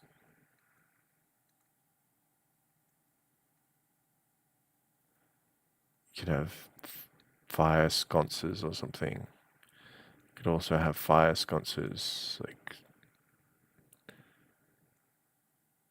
around here doing stuff. Just adding whatever, and you could have fire sconces on the outside of it to show scale or whatever you want to do. You could do that, and then you could have like little fire sconces in here or something, which creates like an overall tone or vibe that comes through, and maybe that would reflect up on these facets, which might be interesting, and maybe on the insides of the doorway. Maybe you get a little bit on these from that, and so on, which could add something. If, say, for example, you've got like a purple sky, like say the sky is like a bit purplish.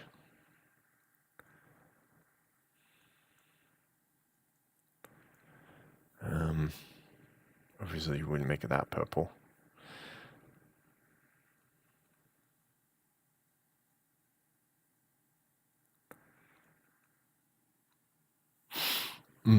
So you could play around with things like that. And maybe like, what are these? Maybe they're like magenta. Would that even work? Maybe.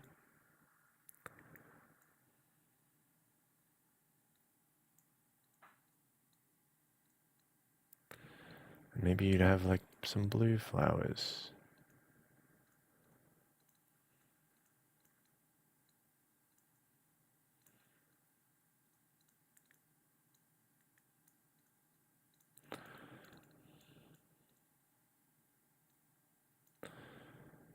And maybe white.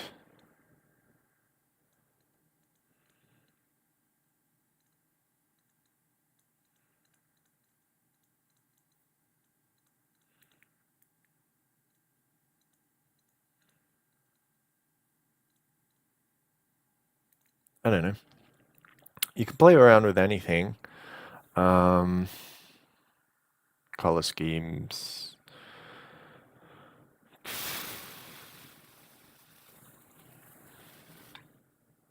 Compositional ideas.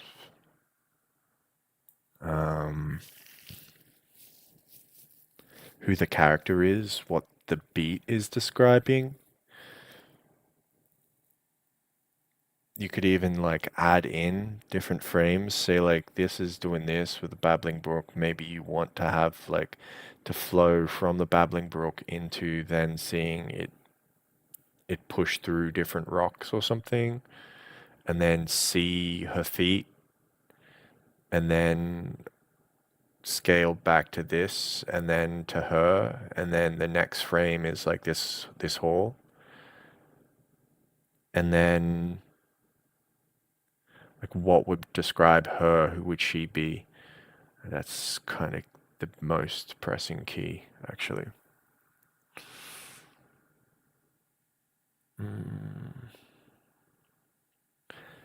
So maybe she's full of hope but apprehensive, and when she sees the people in the hall, you could have them be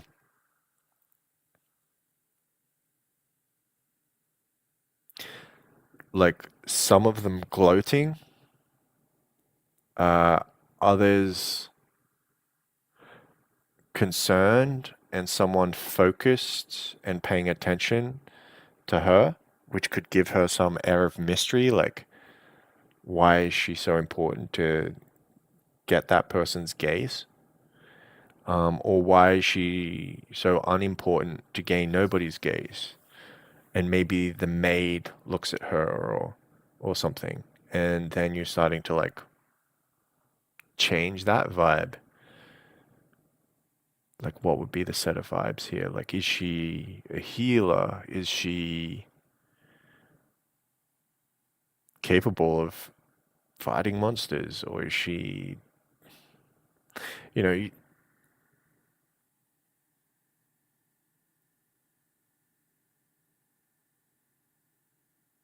so why would you go to an elven hall? To gain knowledge, maybe? You can do it to gain assistance, but that's kind of whatever. Gain knowledge to inform.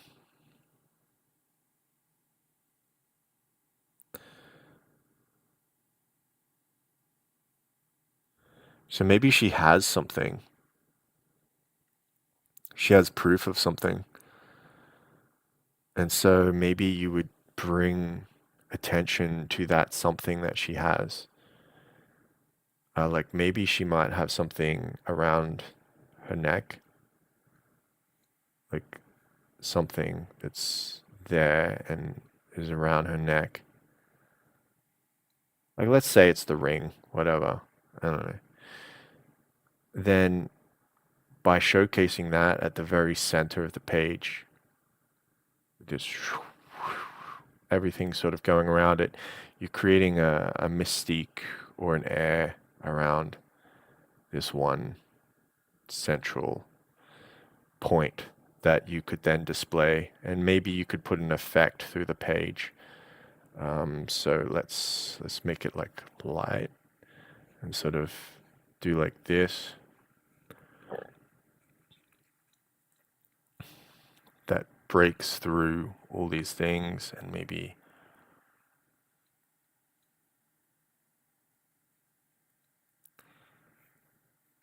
like whatever. I don't know.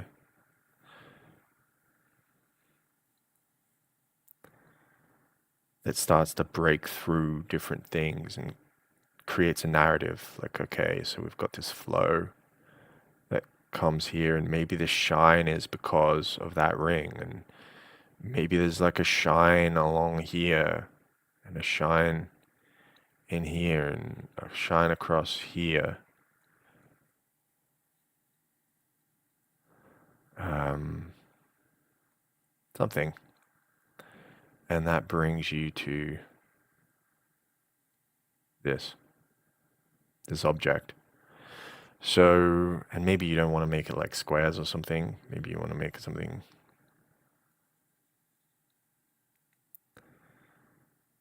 like just off shape or asymmetrical.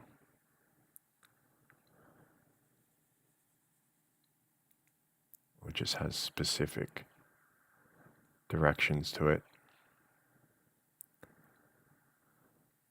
that are more interesting.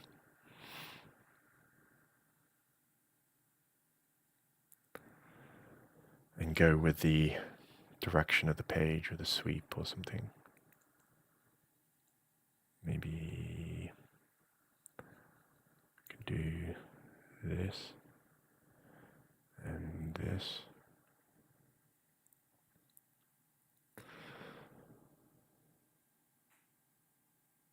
And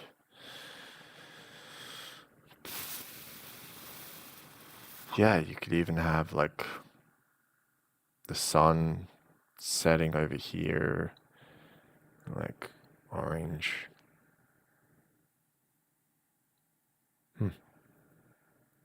That's why it's not putting orange there.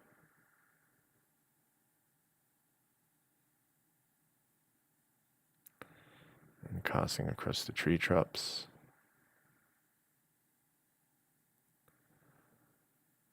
And yeah, something like that.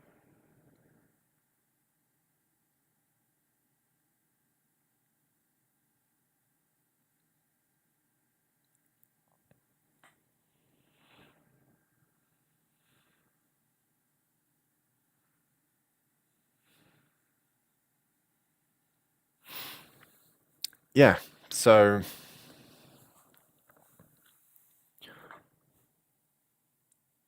maybe she has a power or something, something that just makes her unique. I don't know. I don't have like any real interest in this one, but I just thought it'd be interesting as a design idea to enter to a fortress um, through the streams and the woods to show isolation. That was the big thing that I wanted to study is isolation. And isolation is so water has an element of emotion, and being submerged in water has a degree of like there's emotion in you. So symbolically, it's talking about emotion. Running water is not kind of stale. It's lively and active. The wind is also liberating, but it can also be lonely. Um, and then sort of weather, like climate type stuff, and that time of day can also be sort of liberating to be out in the environment um, during sunset.